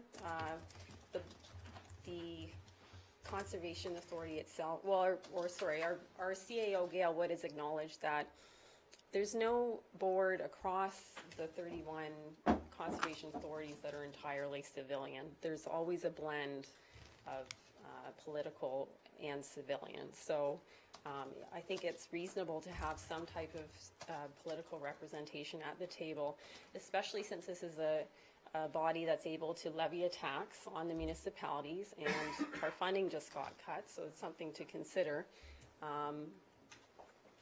Yeah, and we're also involved in development projects, so issuing development permits, which is a function of a municipality. It's very similar to a municipality in that it follows an act, but it just follows the Conservation Act as opposed to the Municipal Act. Through you, Mr. Mayor. So the last board, do you recall what were the ratios? Was there all politicians, All and that's why different, we but got? there's a significant aspect of political representatives across all of the conservation authorities, and this is what we have now is a significant improvement in terms of the number of civilian appointments we have. Yeah, the last board was all politicians, and then we had a ruling from Ontario Ombudsman that said that, that we could, as a municipality, put residents on the board, and yes, it'd be ideal if we had certain percentage of residents, certain percentage of region, but at the same time, there is no there's nothing to prevent all 12 municipalities putting residents on, And from we what will I for see. sure have 7 of the 18 members will be civilians, but we've even been talking about bringing in civilians into our subcommittees, just to have, you know, more diverse people and Yes. having conversations in terms of subcommittees. It doesn't have to be entirely board members. Right, yeah. So we're still discussing this motion. Yes, Councilor Hildebrand. Through you, Mr. Mayor. I'm on several committees with Dave Bilsma, and he's very thankful for the assistance you've given him working at the NPCA. Subject to the discussion of what my considerations are, I believe we have to be transparent, as we have been with all the boards and all the appointments we have as this council. So therefore, my solution would be or my recommendation would be that we'd have some kind of a notice for people to apply and have appropriate qualifications. And that means all citizens could apply, but then the council would decide the appointment. Okay. Any debate on that for the Council Court? Just through you, Mr. Mayor, so if we appoint, you have first refusal, what does that mean?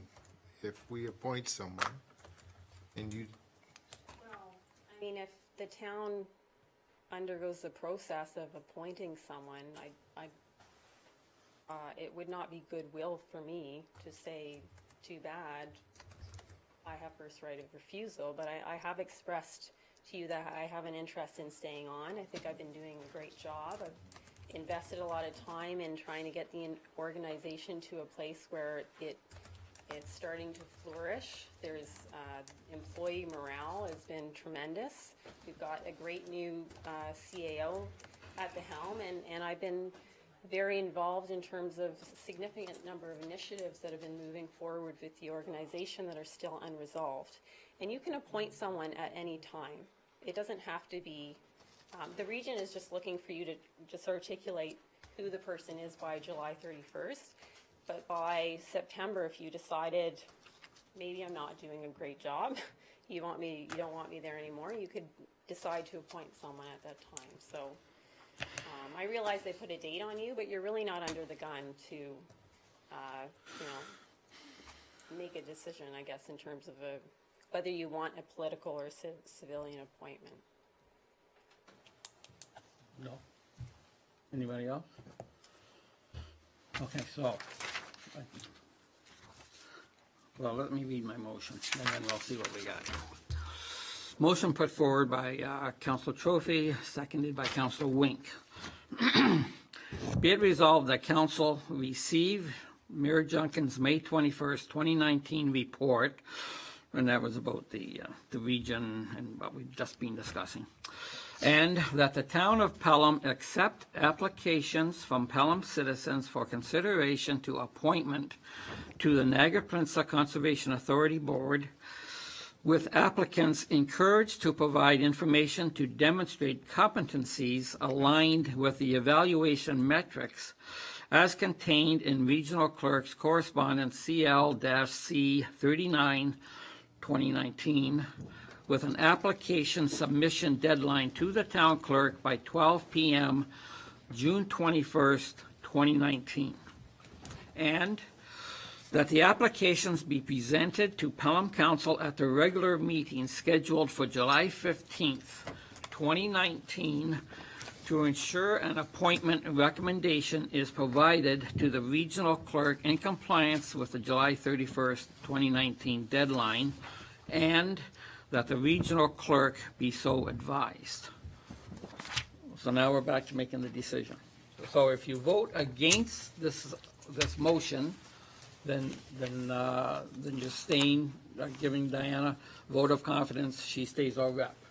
If you want to do the other step and vote for, and put out applications for residents to come to council and exercise your right, then you would vote for this motion.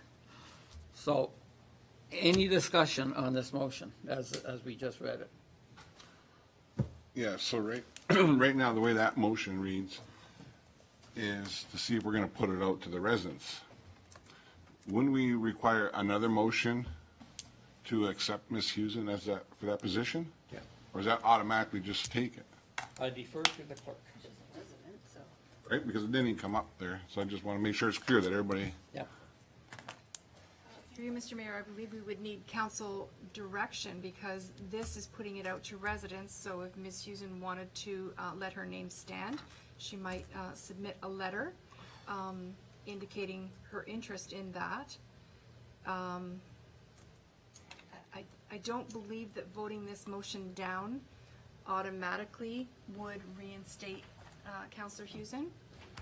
I would suggest that if that's the will of council, that be presented as an amendment to this motion. That the motion be amended to appoint her instead. Confusing. I think my way was less confused. I'm Well, sorry. it probably was, but I mean, this came at a very late hour as an Yes, addendum, yes, so I haven't yes. even fully digested the clerk's report, so. I see Ms. Houston has something. So I didn't hear anyone suggest the motion, but I came before you and asked for your endorsement as your appointment. So can I suggest that that is the motion, and if you vote it down, you pursue the other channels that you're interested in pursuing? What motion is that? Through you, Mr. Mayor, the regional councillor, this was the motion that was presented as the addendum, which was Yes. accepted on Yes. the approval of the agenda. Yes. So that is the motion that is presented to council. Yes. Ms. Houston did offer an alternative as part of her regional report that was also added to the regional report. So you're in a conundrum, council. So how do we decide which motion is? Well, you have a motion on the floor right now, so Yes. I would ask So for this debate is- on the motion and/or amendments to the motion. If you wanted to make an amendment that Ms. Husen is also invited to submit a letter of interest, then that could be an amendment, so you could receive applications and Ms. Husen's letter of interest. Perhaps that would be an I'll also amendment. point out, I've been talking for 20 minutes that I'm interested in the role, so it's a little ironic that I then need to also submit a letter stating that. I am- Through you, Mr. Mayor, the decision would not be made until June, so it would be a preference to have something on the record, in our official record, even though it's in the minutes. It's up to council. Yeah. It's council's motion. So it's through you, Mr. Mayor, so if we don't vote for that motion, that means that we're not going out to the community. Well, that's looking- how I would read it, because we're. Is that right? And does that mean that Mrs. Houston becomes the representative of Pelham automatically, or like? I would prefer, through you, Mr. Mayor, to have a motion stating that. So if this motion is So I'll put that defeated, motion forward, that if it's defeated, that Mrs. Houston becomes our representative. So you're putting an amendment forward that Ms. Husen be appointed by Pelham Council. Is that Yes. what you're stating? Yes. So that's an amendment. Thank you. oh, so it needs a seconder. It needs a seconder. Okay. Councillor Wink. And we have to vote on that amendment. I think this is the point appropriate. So let them know. We gotta, oh, sorry. Just, yeah, Okay, so Mr. we're Mayor. talking to the amendment, okay. Okay, so everything we've been doing for all our other committees have all been open, transparent. We've gone out to the community. We've posted ads on our website. We've posted ads in the paper. We've said what we're looking for. People have applied. We've made a selection on the candidates. They're now on our various committees. And we've got, 15 different committees. We also had somebody, organization come forward to make a generous offer with regards to the arches. And we still said, thank you very much. It's generous. We're not saying no, but we're still going out to the paper and we're asking for other people to make suggestions so it's open, fair, and transparent. So if we're gonna follow that path, then that's the path that we're gonna follow. If we're gonna divert, then this is a diversion from that transparency and openness. Well, if I could suggest that this is a somewhat different kettle of fish, if you will, because the other committees, we had no committees before we went out and got committees. Whereas here, we have a representative already representing us, and what we have to decide is, the decision is, do we, as a council, wish to go out, or do we, as a council, wish to stay with what we have? But we had people on all those committees, No, we like didn't. whether, from previous years, those committees are not all new. Those committees And so were they all all- had to reapply to be back on them again this year. So Okay, so they had to reapply because the committee wasn't there. Am I right, clerk, or what? Isn't that the end of council, or? anyone can apply for it. It's not a matter of saying no to an You application. apply because the committee isn't there. Whereas here, we have a representative. For the That's what I'm saying. 2019, for the Okay, committee well, for the next 4 years. Anyway, go ahead. So through you, Mr. Mayor. Yeah. You have an amendment on the floor, so. Okay, so just let's, the amendment. so we're talking about the amendment. Anybody else, any other on the amendment, which was, if you could read that for us, clerk, Madam Clerk. So we have an amendment on the floor moved by Councillor Kaur, seconded by Councillor Wink, that Regional Councillor Diana Husen be appointed as Pelham's representative on the MPCA. If this will, oh, you did? That's the amendment on the floor right now. Okay, all right. Okay, so, any other comments on this amendment? We have a first and seconder, so we have to discuss the amendment. So through you, Mr. Mayor, as far as transparency, and I agree with Councillor Hahn on what she was saying, but I will also point out that we did appoint one of our own councillors to an outside committee, being Penn West. So it wasn't something that we put out to the rest of the community for an appointment. So, I think this is a different thing. Yeah. Through you, Mr. Mayor, if we're not satisfied, we could always go to Plan B, am I right? If we don't, if we think that Mrs. Houston's not doing her job, Yes. we could go back and go through the process again. Yes, that's the And way I think it's understand. fair that, she took over a position that nobody wanted. Again, I don't think there was a day in the Tribune that you wouldn't have an article, a negative article, and I praise you and your team for bringing it back on track.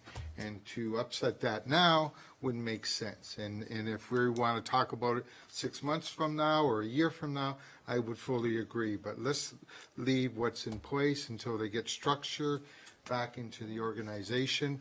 I think you guys are doing a fantastic job, and why upset the apple cart now? Thank you. Any more discussion on the amendment? Okay. Now I'm confused. So you're going to call the question on the amendment, Mr. Mayor? Yes. And then if that succeeds, then I will write a letter to the regional clerk tomorrow indicating Pelham's support of Regional Councillor Hughson. If that doesn't succeed, you go back to this motion. Okay, excellent. So we're voting to let Diana continue being our representative. That's correct. That's the motion on the floor as the Thank you. amendment. And no more discussion on this? Okay, so on the amendment, all those for the amendment? Oh, okay. Ooh. You need to have the hands up nice and high. Hands up high, please. So, 3.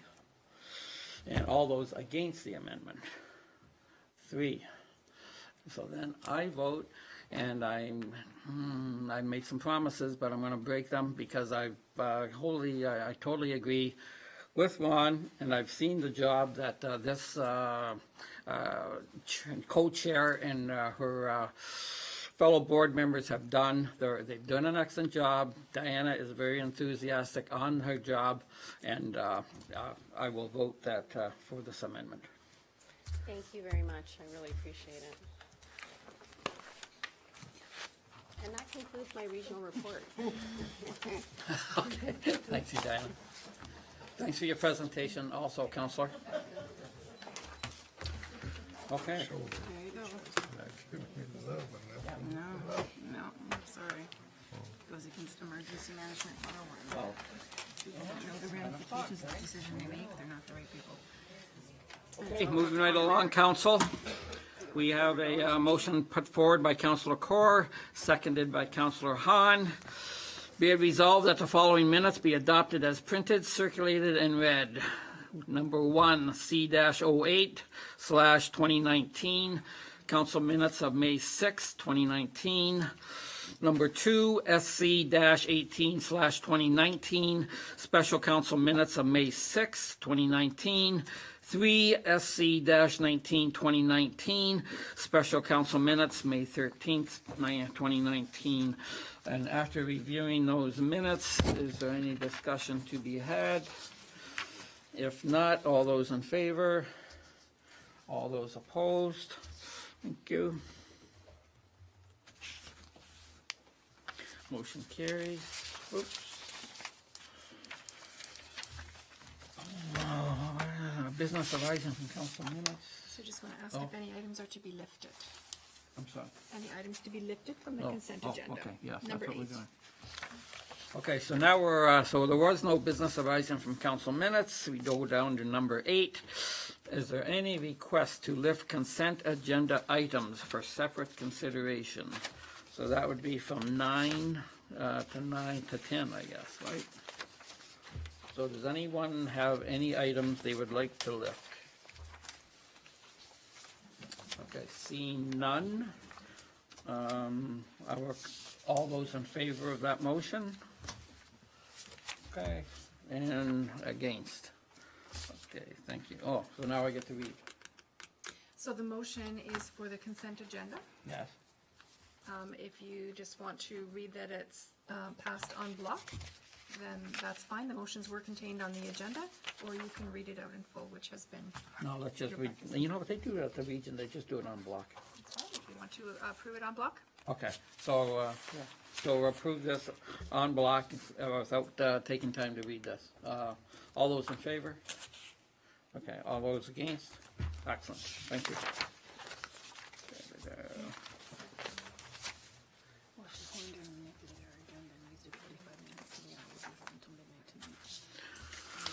Okay, excellent. Oh, turn the page. So you have already dealt with the Wayland Heights. Yeah. So you're now on the investment culture grant, 11.2.2 for members of council. Okay. Motion put forward by Councillor Corr, seconded by Councillor Hahn. Be it resolved that council receive the concept sheet, how might we update council on our application for the NIC, which is the Niagara Investment in Culture Grant, and the recommendations contained therein be approved as follows. That the mayor and town clerk sign the letter of agreement from the Niagara region attached to this report in order to secure the funding. That staff report to council on the success of the program at the end of 2019. Discussion on this. And perhaps, can you speak to it? Or do you? Oh, okay. Okay. Okay. So Vicky would normally talk to this. Obviously, you read the report that came with it. So if there is no discussion on this, then and I see none, so we'll vote on this then. All those in favor of the motion, raise your hands. Okay, and all those opposed? No, not yet. Motion carries. Thank you.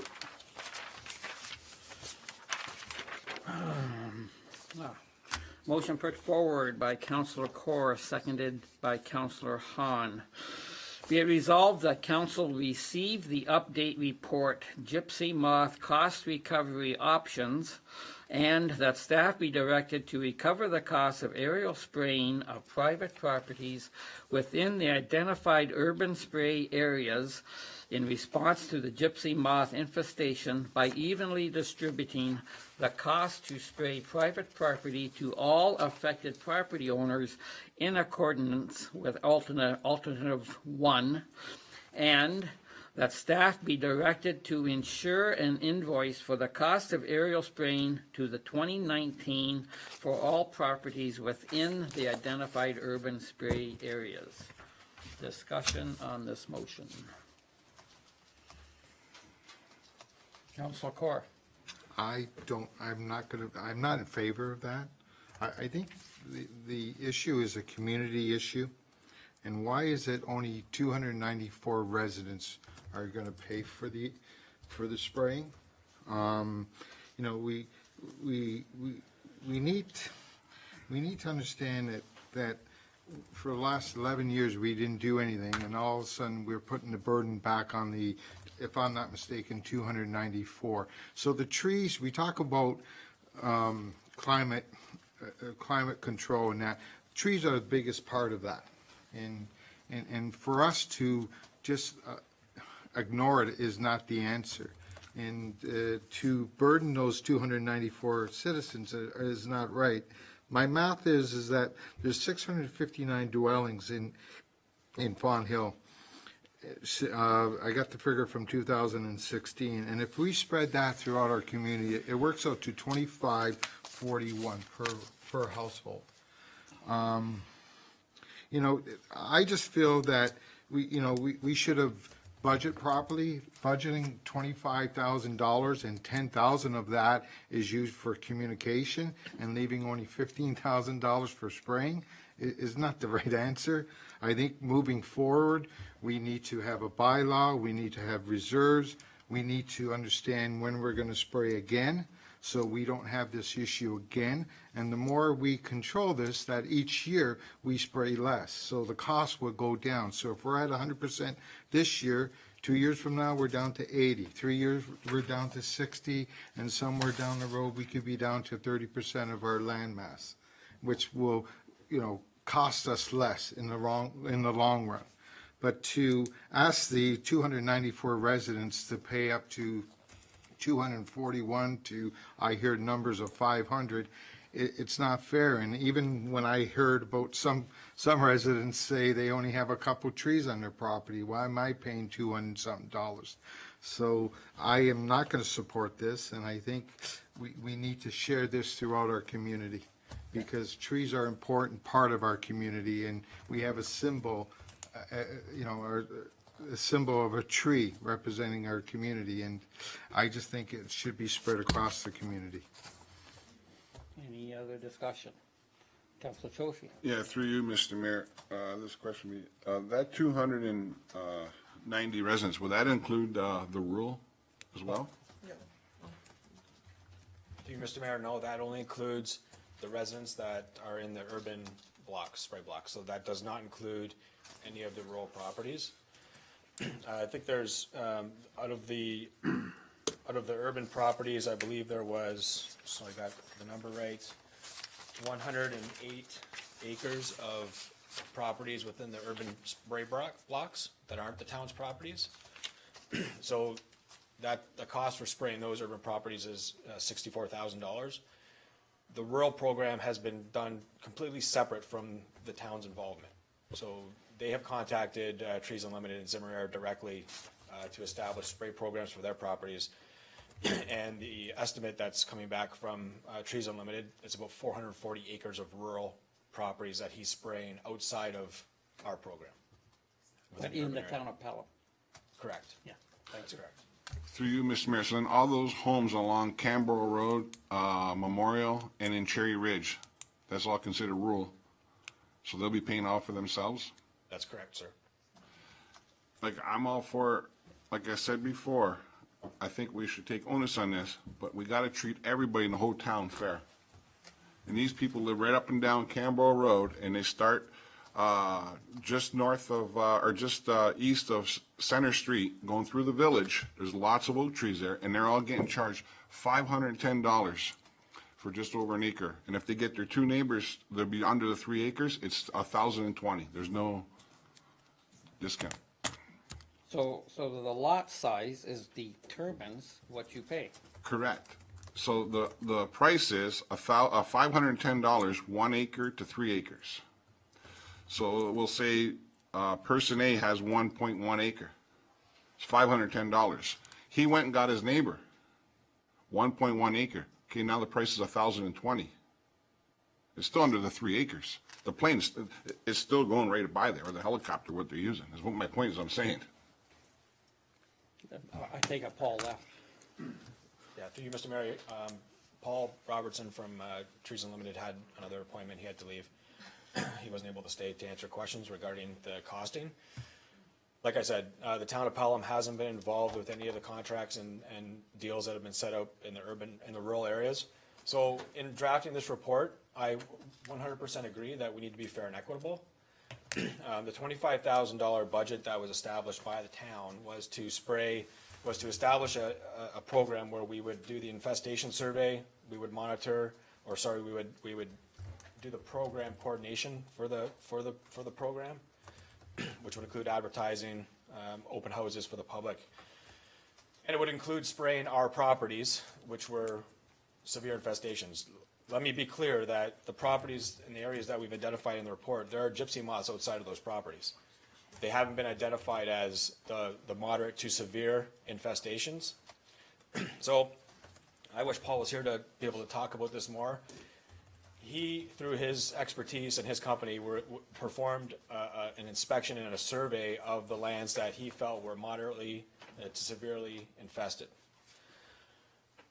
This is only in the areas of our properties, okay? So it's our properties as well as the urban areas that surround some of our parks and our urban areas.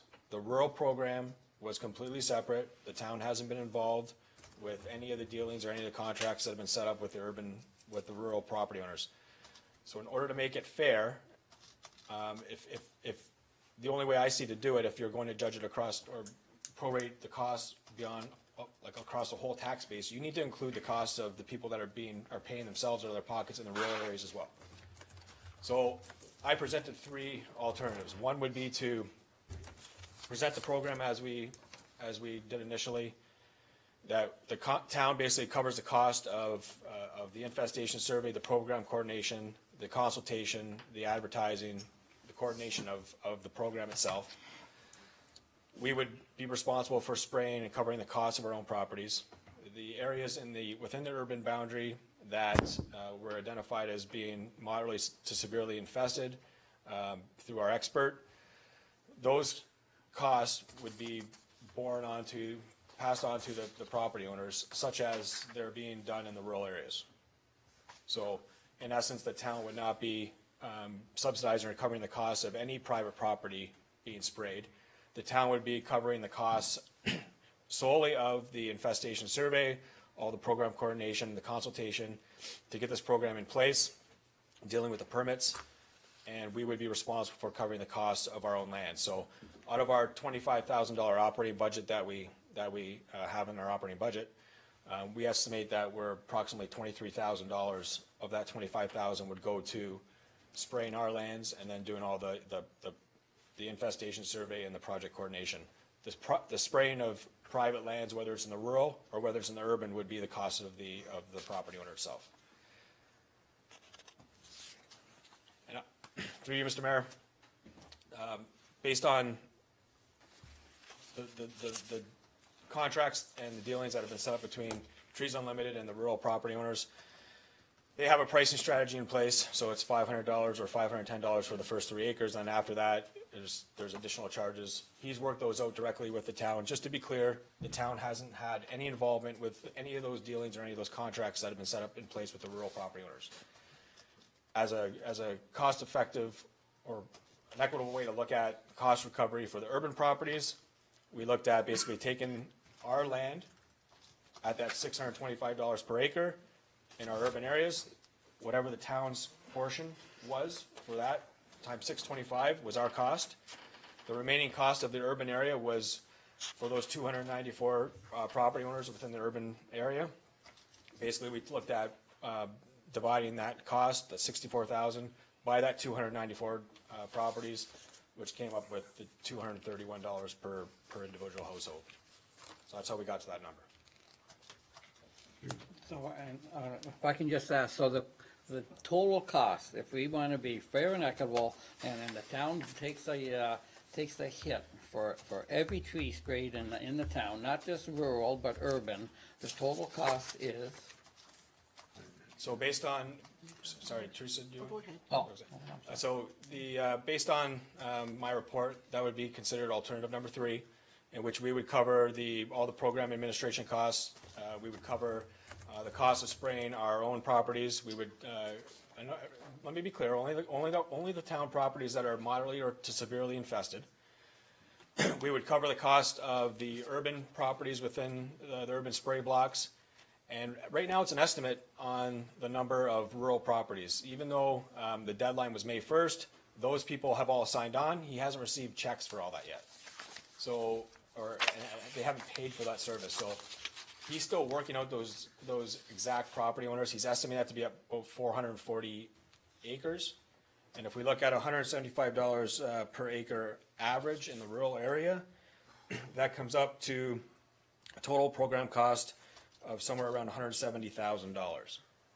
Thank you. And acting CAO? No, that's Oh, that's what you were going to say. So the $170,000 that the director is saying is plus the $25,000 that the town has in the budget.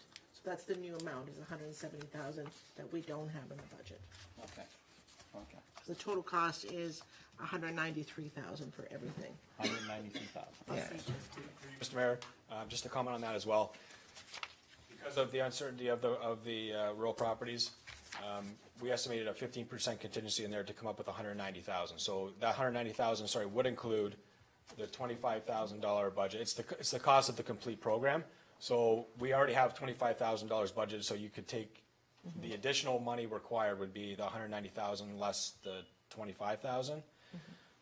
Another item to consider is that in the rural areas, Paul developed his program through Trees Unlimited. They developed the program based on people getting a hold of him and word of mouth and neighbors. One other factor to consider is if we, as council, decide that you want to fund the entire program, there may be other property owners that would have said, well, I would have jumped on if it was being funded completely by the town. So that number of properties are not included in the 440 acres of the rural properties. And to be honest, we had to, I think during the first report, we presented to council that we needed to make a decision to move forward with the spray program because we needed to contract Trees Unlimited and Zimmer Air to procure the materials to do the spraying. Those materials aren't readily available, so to expand the program now would not be possible. Thank you. And just for information to council, I was in contact with the Niagara Parks Commission. You want to phone him up, the guy's name is Dino. They have exactly the same spray program as we did. They last sprayed in 2009. There was no infestation heavy enough between 2009 and this year. This is the first year they're spraying again. And they're using the same people we are using, Zimmerman Air and Trees Unlimited. They're not spraying as many acres as we are. They're only spraying, I believe, Dino said 50 acres. But just for what it's worth, that's all I'm saying. Councilor Wink. Through you, Mr. Mayor, Councilor Cord, just point of clarification. You were saying 641 homes in Font Hill? 6,596 dwellings. And if you divide that by, I got the numbers here of 192,000, it works out to $25.41. Okay. And through you, Mr. Mayor, so on the report we had presented to us on May the 15th, it's got dollar symbol of I/zeros. What is that then? Is that the number of residents on Canberra and Concord in your report? Because that's where I got the 294 residents. Through you, Mr. Mayor, sorry to the councillor, some clarification. So again,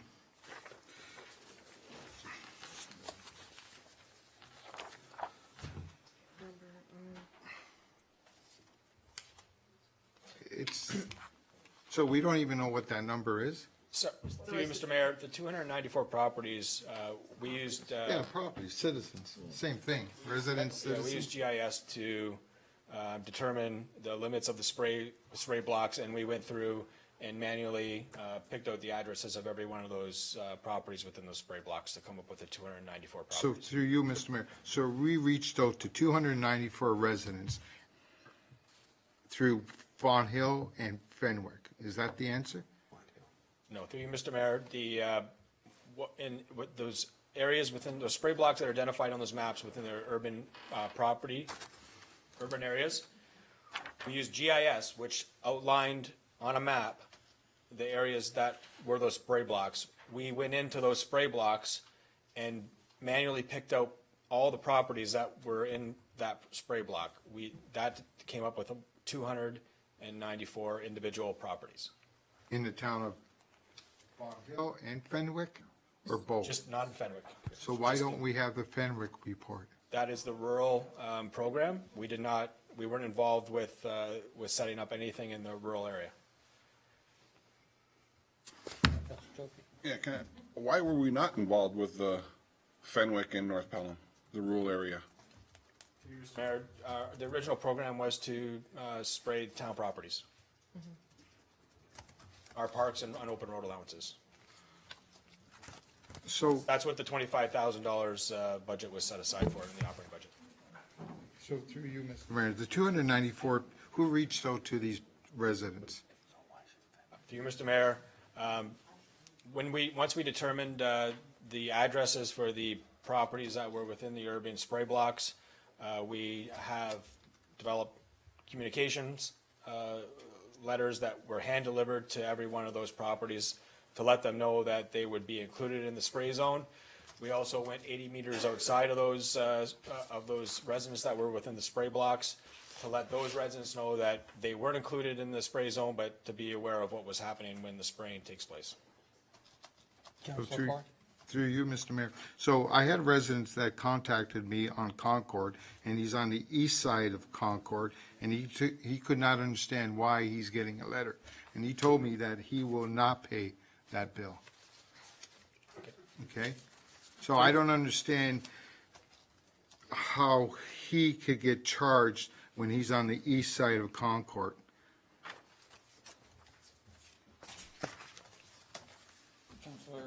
And when I told him that he's gonna probably pay about 235 or 250, he wasn't very happy. Through you, Mr. Mayor, I'm not sure of the exact address, so I can't Well, comment I don't want to specifically. mention it, but I Right. know he walked by my house and he mentioned that someone dropped off a letter. Is that the way? Correct. It was, We yeah. hand-delivered letters to people within, we relied on our expert to do our infestation survey. Paul Robertson through Trees Unlimited. They are the ones that established the infestation levels and who would be, they're the ones that established the spray blocks. It wasn't the town staff. We rely on our consultant. So I'm just going to make a comment. The more houses he reaches, the more money he can make. Yeah. It's just a comment. Whatever. Councilor Hildebrand. Through you, Mr. Mayor, I understand the program isn't perfect. I understand the pain this must be for all of us to go through, because I'm experiencing some of the pain as well. One comment I make is better than the past council did. So we're going ahead and spraying. So we are spending some money. I think in the future what we need to do, and I know everybody doesn't appreciate it, is we should establish a gypsy moth committee, and we can have all these residents who are experts come and help us to do a better job next year. That's my recommendation. Again, out of those 294 people, I do know that I've had at least 10 people very graciously say that they were happy we were spraying. They contacted the town when they were left outside the map, made sure they were put inside the spray zone, and they were more than happy to pay the money. If they tried to do this by private, if they tried to do this from the ground, they would be paying they'd be paying $100 or $150 a tree. Councilor Trophy. Yeah, through you, Mr. Mayor, the area by Hillcrest Park is really bad. I went out there and seen it for myself. It is very bad, and those people are abutting up to that park, and something's got to be done. And it's not fair to them. But again, right along Campbell Road, Memorial, and back part of Cherry Ridge, Southridge, right off of Cherry Ridge, is very bad there as well. Those people on Campbell, there's two in particular, and I won't mention their names, they filled out the letter to get their property inspected. Nobody's even went out there. Nobody even went out there. Well, like I said, it's no one here sitting around here. It wasn't our fault. We hired a consultant, and I don't know why Paul wouldn't have gone out there. Maybe they signed up after the deadline. I don't know. Yeah. Right now, it's too late to change, but I think moving forward, we know for a fact there are other consultants out there and other people that do spray. I don't think this is a good deal, but we have to move on because we are deadline right now. We need to spray soon. Well, yeah, we've already hired him, so it's going to get done. Councilor Wing. Through you, Mr. Mayor, and this is something that I said at the last council meeting, those 290 some odd homeowners, property sizes are a lot different, but they're all being assessed the same amount, which doesn't seem appropriate to me. In addition to that, the condominium owners are only being assessed as one property owner as opposed to multiple property owners. I believe that there's 2 condominiums that are within that abut to the spray range, that part of the paint can be shared a lot more efficiently than what we're proposing on alternate number 1.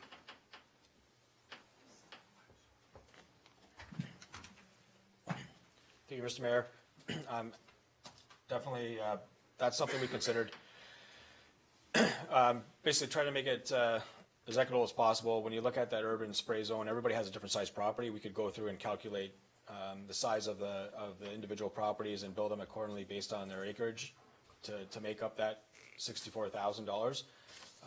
That would be very onerous on staff to try to accomplish that as an easy measure.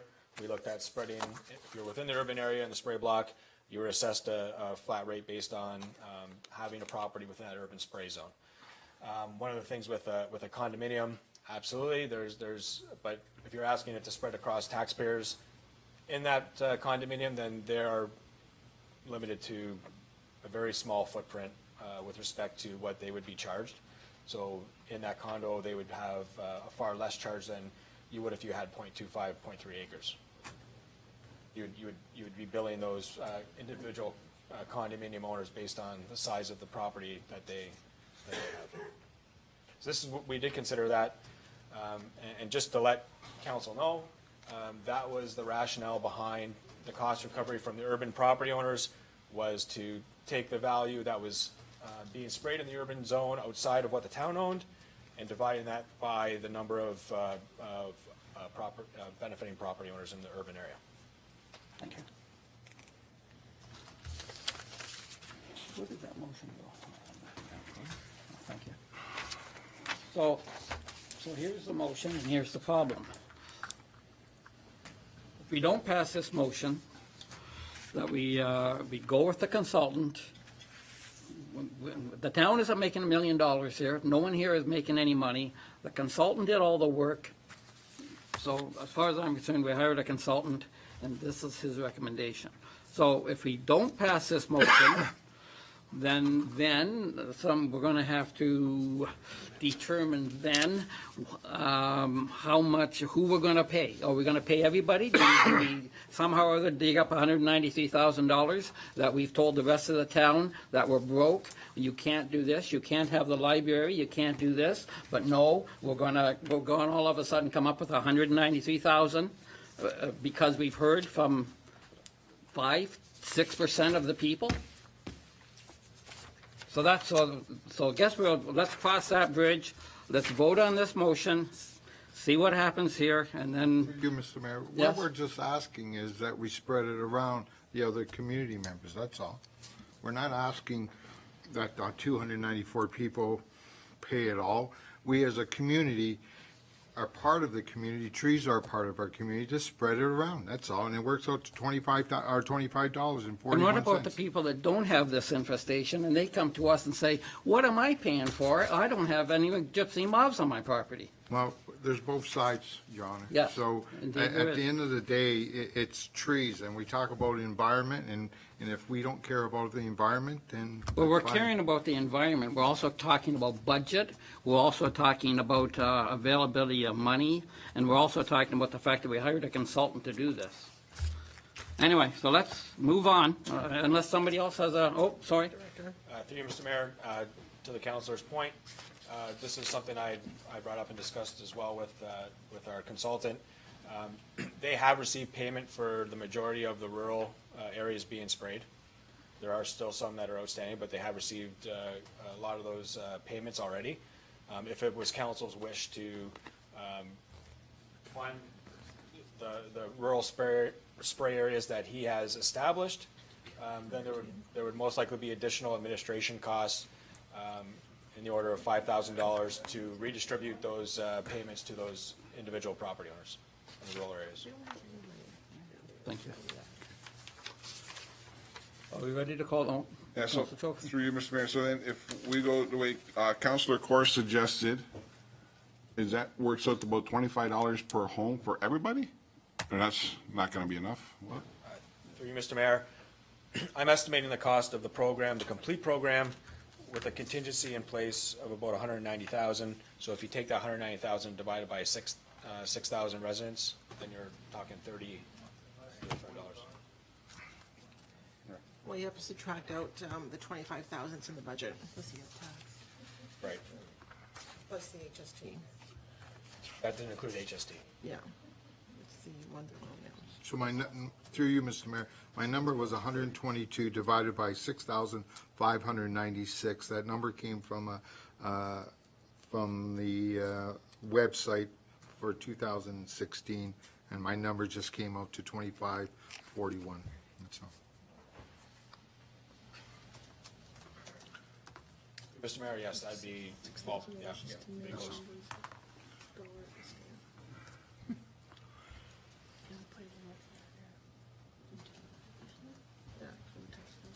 Any other discussions?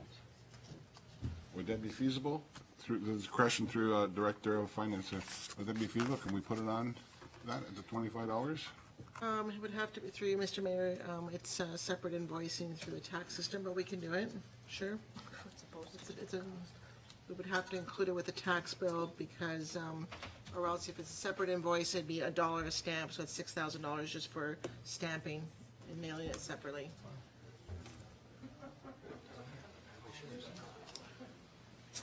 Well, okay, so, oh, Through you, Mr. Mayor, just to play devil's advocate on this, there are people who are outside of the spray area in the urban area that are saying, what about me? I wanted to be sprayed. I'm not being sprayed, and now we're going to charge them $30.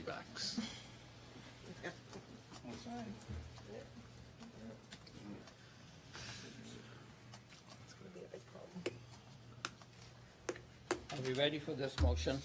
Here's the Oh, director. Yeah, Mr. Mayor, Yeah. so to that point, we rely on our consultant's expertise and his infestation surveys. I can't speak for the rural areas.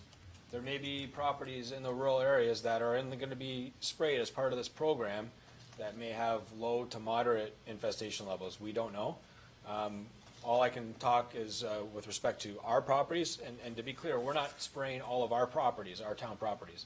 We're only spraying the moderate to severe properties. So within the urban spray zones and the town properties, those areas are moderately to severely infested based on our consultant's recommendations. So we rely on our consultant for that expert advice, and so those are the areas that he's mapped out as being moderately to severely infested. For this year, we go. What's the plan?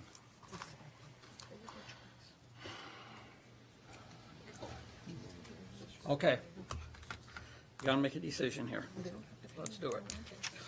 So, here we go. Here's the motion. Be it resolved that council receive the update report, gypsy moth cost recovery options. Excuse me, I gotta have a drink. It's only water. Thank you.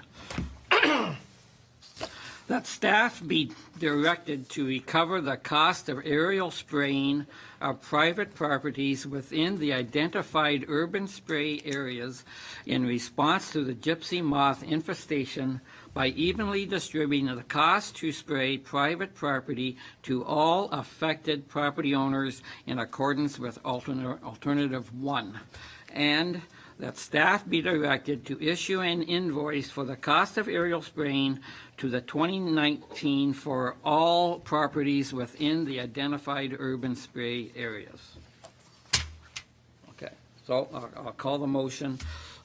All those in favor of this motion?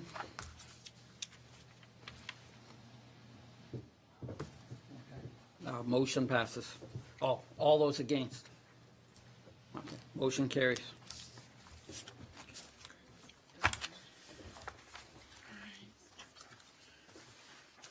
Okay, thank you.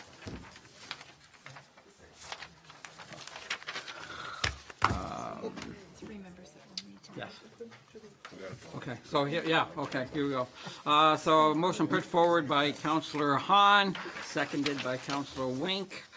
Be it resolved that council receives the Department of Community Planning and Department on Development report as it pertains to file number AM-01-19 regarding 770 Foss Road, and the council consider approval of the bylaw attached hereto as Appendix E, amending bylaw number 1118, 1987, to require site plan control for greenhouses. And that council directs staff to prepare a bylaw authorizing the mayor and clerk to execute a site plan agreement with Leviathan Cannabis Group, Inc. for 770 Foss Road. And the council directs staff to amend the interim control bylaw 4046-2018 to permit a cannabis production facility at 770 Foss Road. And that council directs staff to prepare an amendment to the town's nuisance bylaw or standalone cannabis bylaw, which would authorize the town to issue fines to licensed cannabis relating to odor and light. And the clerk is making... Holding up her hand. Before you start discussion, there are three members that have declared a conflict. They need to vacate the chamber. Yes, exactly. Sorry. We moved it, yeah.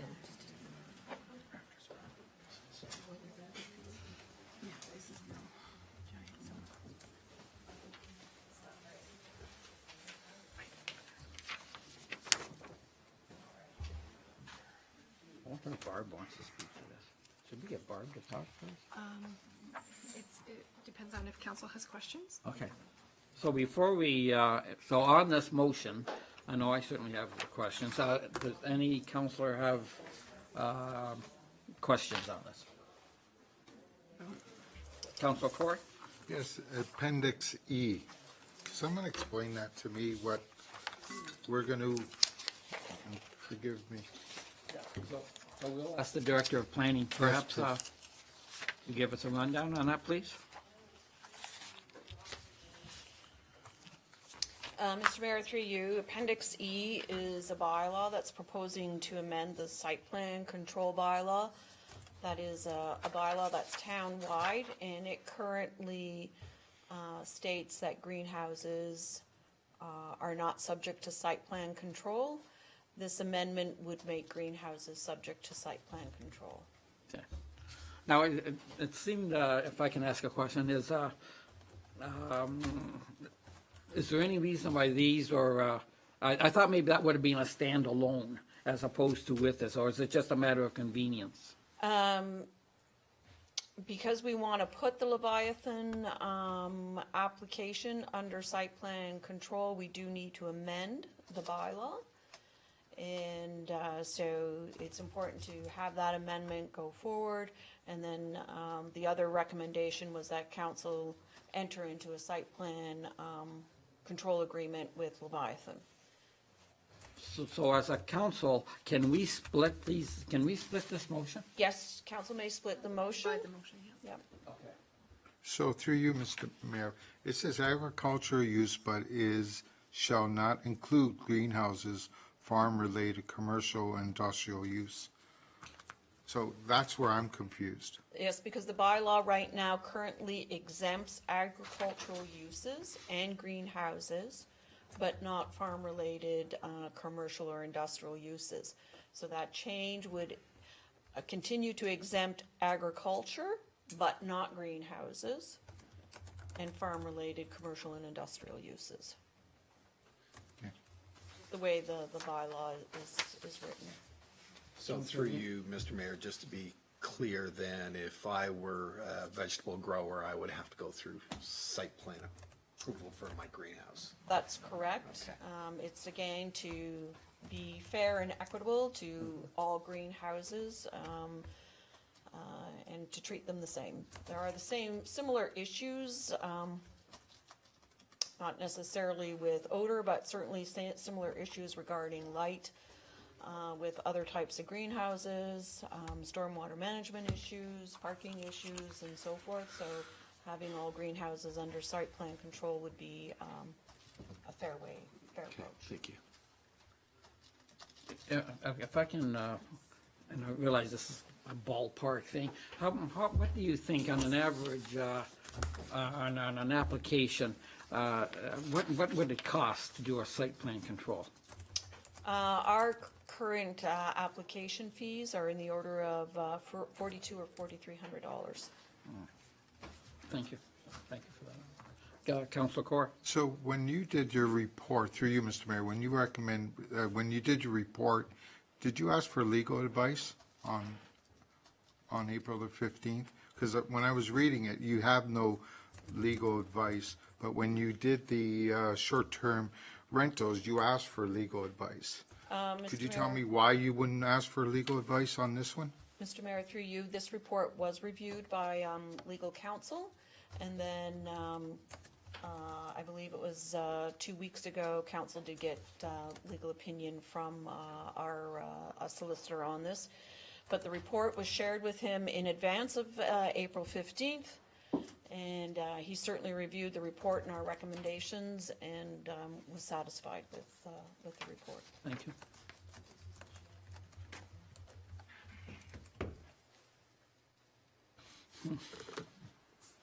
Any other questions? Councilor Wink? Not so much a question, but just a comment. We have a interim control bylaw in place that suggests that we are not going to be doing anything with respect to properties for a period of a year, which expires at some point in October. I believe it is mid-October. From my perspective, I don't understand why we're making exceptions to that interim control bylaw when that bylaw is there for a reason. True. We were kind of talking about Appendix E, but Well, yeah. but yeah, it's all part of the same motion. Unless we split it. Yeah, which I would Sorry. recommend that we do.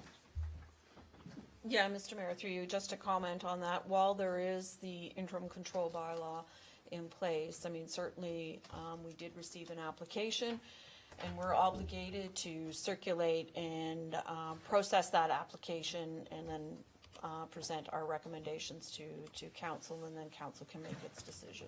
Thank you.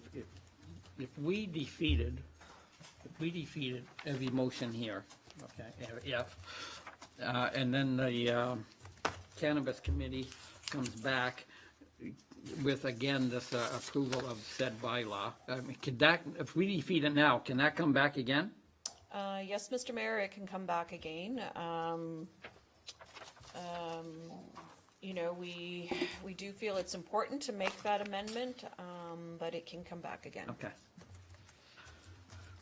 Okay, so how does council want to proceed? Do we want to deal with each one individually?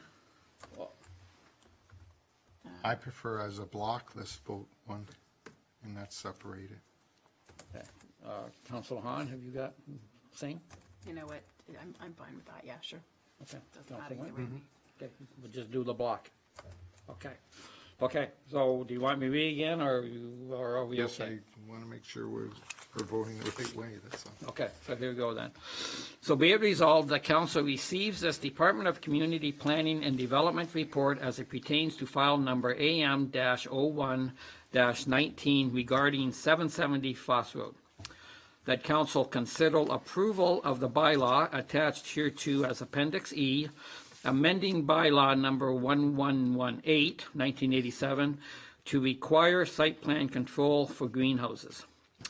And that council directs staff to prepare a bylaw authorizing the mayor and clerk to execute a site plan agreement with Leviathan Cannabis Group, Inc. for 770 Foss Road, and that council directs staff to amend the interim control bylaw 2018 to permit a cannabis production facility at 770 Foss Road, and that council directs staff to prepare an amendment to the town's nuisance bylaw or a standalone cannabis bylaw which would authorize the town to issue fines to licensed cannabis producers relating to odor and light. Okay, so if you vote against this, you vote against the granting of the interim bylaw application. Okay, right? Are you good with that? So we're, to be clear, Yeah. We don't want to mess this one up. I don't want to fall in the trap. So we have an interim bylaw. If we don't vote in favor of this, we don't proceed with the Leviathan application. Madam Clerk? Maybe we should separate them, to be honest, because if you read them, it could be confusing if we don't. So I'm going to change my mind and ask to separate them. Okay, I think that actually would be a So good that's just a idea. request to divide. It Yeah, doesn't need a I motion, think that's so, fine. just so there's no room for error. It reduces that. Councillor Wink? Yep, that's fine. We divide? Okay, so, and then I would think that this would be a division 1, 2, 3, 4, divided into 4? I would, yep, every distinct paragraph, Yes. I would vote Yep. separately. Okay, so into 4. So the first one is the bylaw. And that council consider approval of the bylaw attached hereto as Appendix E, amending bylaw number 118, 1987, to require site plan control for greenhouses. Okay, so all those in favor of that? Okay, so that one passes. Next one. And that council directs staff to prepare a bylaw authorizing the mayor and clerk to execute a site plan agreement with Leviathan Cannabis Group, Inc. for 770 Foss Road. All those in favor? All those opposed? Okay, motion does not carry. And that council directs staff to amend the interim control bylaw 4046/2018 to permit a cannabis production facility at 770 Foss Road. All those in favor? All those against? Motion defeated. And that council directs staff to prepare an amendment to the town's nuisance bylaw or a standalone cannabis bylaw which would authorize the town to issue fines to licensed cannabis producers relating to odor and light. All those in favor? All those against? Motion carries. Very good. Yep, okay. So how would I mark this down here then? Well, you did. Oh, okay, that's good. And I have it here. Okay, X's and O's.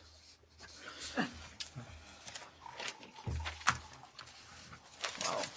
Okay, Gypsy Moth, I mean, don't have that. Perhaps the fire chief could pull the other members back in. Oh, yes, Fire Chief, could you bring the other guys back, please? Thank you. Yes, other counselors. I know, this is what I mean. This is gonna be hard for you.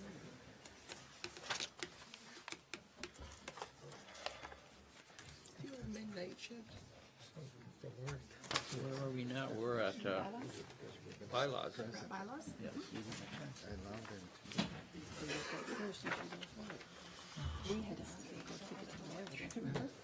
Has this gone to the lawyer? No. So we're okay with that, right?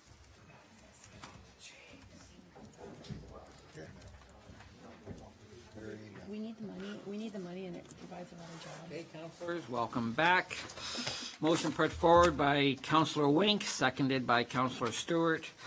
Be it resolved that the council of the town of Pelham, having given due consideration to the following bylaws, do now read first, second, and third time, and do pass same, and that the mayor and clerk be and are hereby authorized to sign and seal the bylaws. And do we read these? Okay. I seem to have a bad throat. Can you read? Absolutely. Thank you. Bylaw 4107/2019, being a bylaw to govern the proceedings of the Town of Pelham Council, its committees and conduct of its members, and the calling of meetings, and to repeal and replace bylaw 3427/2013 as amended. This is the first and second reading. Bylaw 4111 of 2019, being a bylaw to amend bylaw 3357, 2013, being a bylaw to protect important environmental and heritage features from unnecessary degradation and damage, to encourage long-term conservation of productive agricultural lands, and to prevent the importation of waste, hazardous materials, and contaminated fill into the town. Bylaw 4112 of 2019, being a bylaw to amend bylaw 4068 of 2019, confirming various appointments to boards, commissions, and committees of the town, to appoint members to the Meridian Community Center Hospitality Committee, to appoint members to the Summerfest Committee, to appoint members to the Utility Sustainability Advisory Committee, and to appoint members to the Cannabis Control Committee. Bylaw 4113 of 2019, being a bylaw to amend bylaw 2437 of 2002, being a bylaw for the temporary closure of Orchard Hill Road in the town of Pelham. Bylaw 4114, 2019, being a bylaw to set the rates of taxation for the year 2019. Bylaw 4115, 2019, being a bylaw to declare the town-owned lands as described in Schedules A and B attached to and forming part of the bylaw surplus to the needs of the municipality and therefore available for disposition, and this is part of Summersides Boulevard. Bylaw 4116 of 2019, being a bylaw to appoint Mr. Craig Genesee and Mr. Greg Young as municipal weed inspectors for the Corporation of the Town of Pelham, and to repeal bylaw 3592 of 2015. And finally, bylaw 4117 of 2019, being a bylaw to amend bylaw 1118, 1987, to require site plan control for greenhouses within the town of Pelham. Not bad. Thank you. Okay, any discussion on any of these bylaws? Okay, all in favor? Any opposed? Bylaw, or the motion carries. It's a blended rate, so it's a percentage. It's 41%.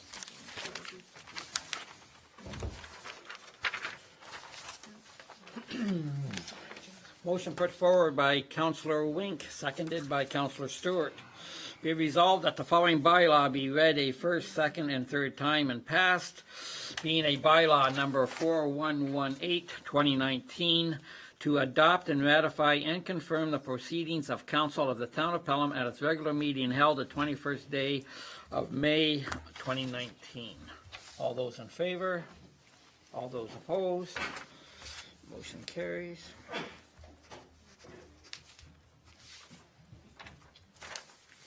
Thank you. And motion put forward by Councillor Trophy, seconded by Councillor Corr.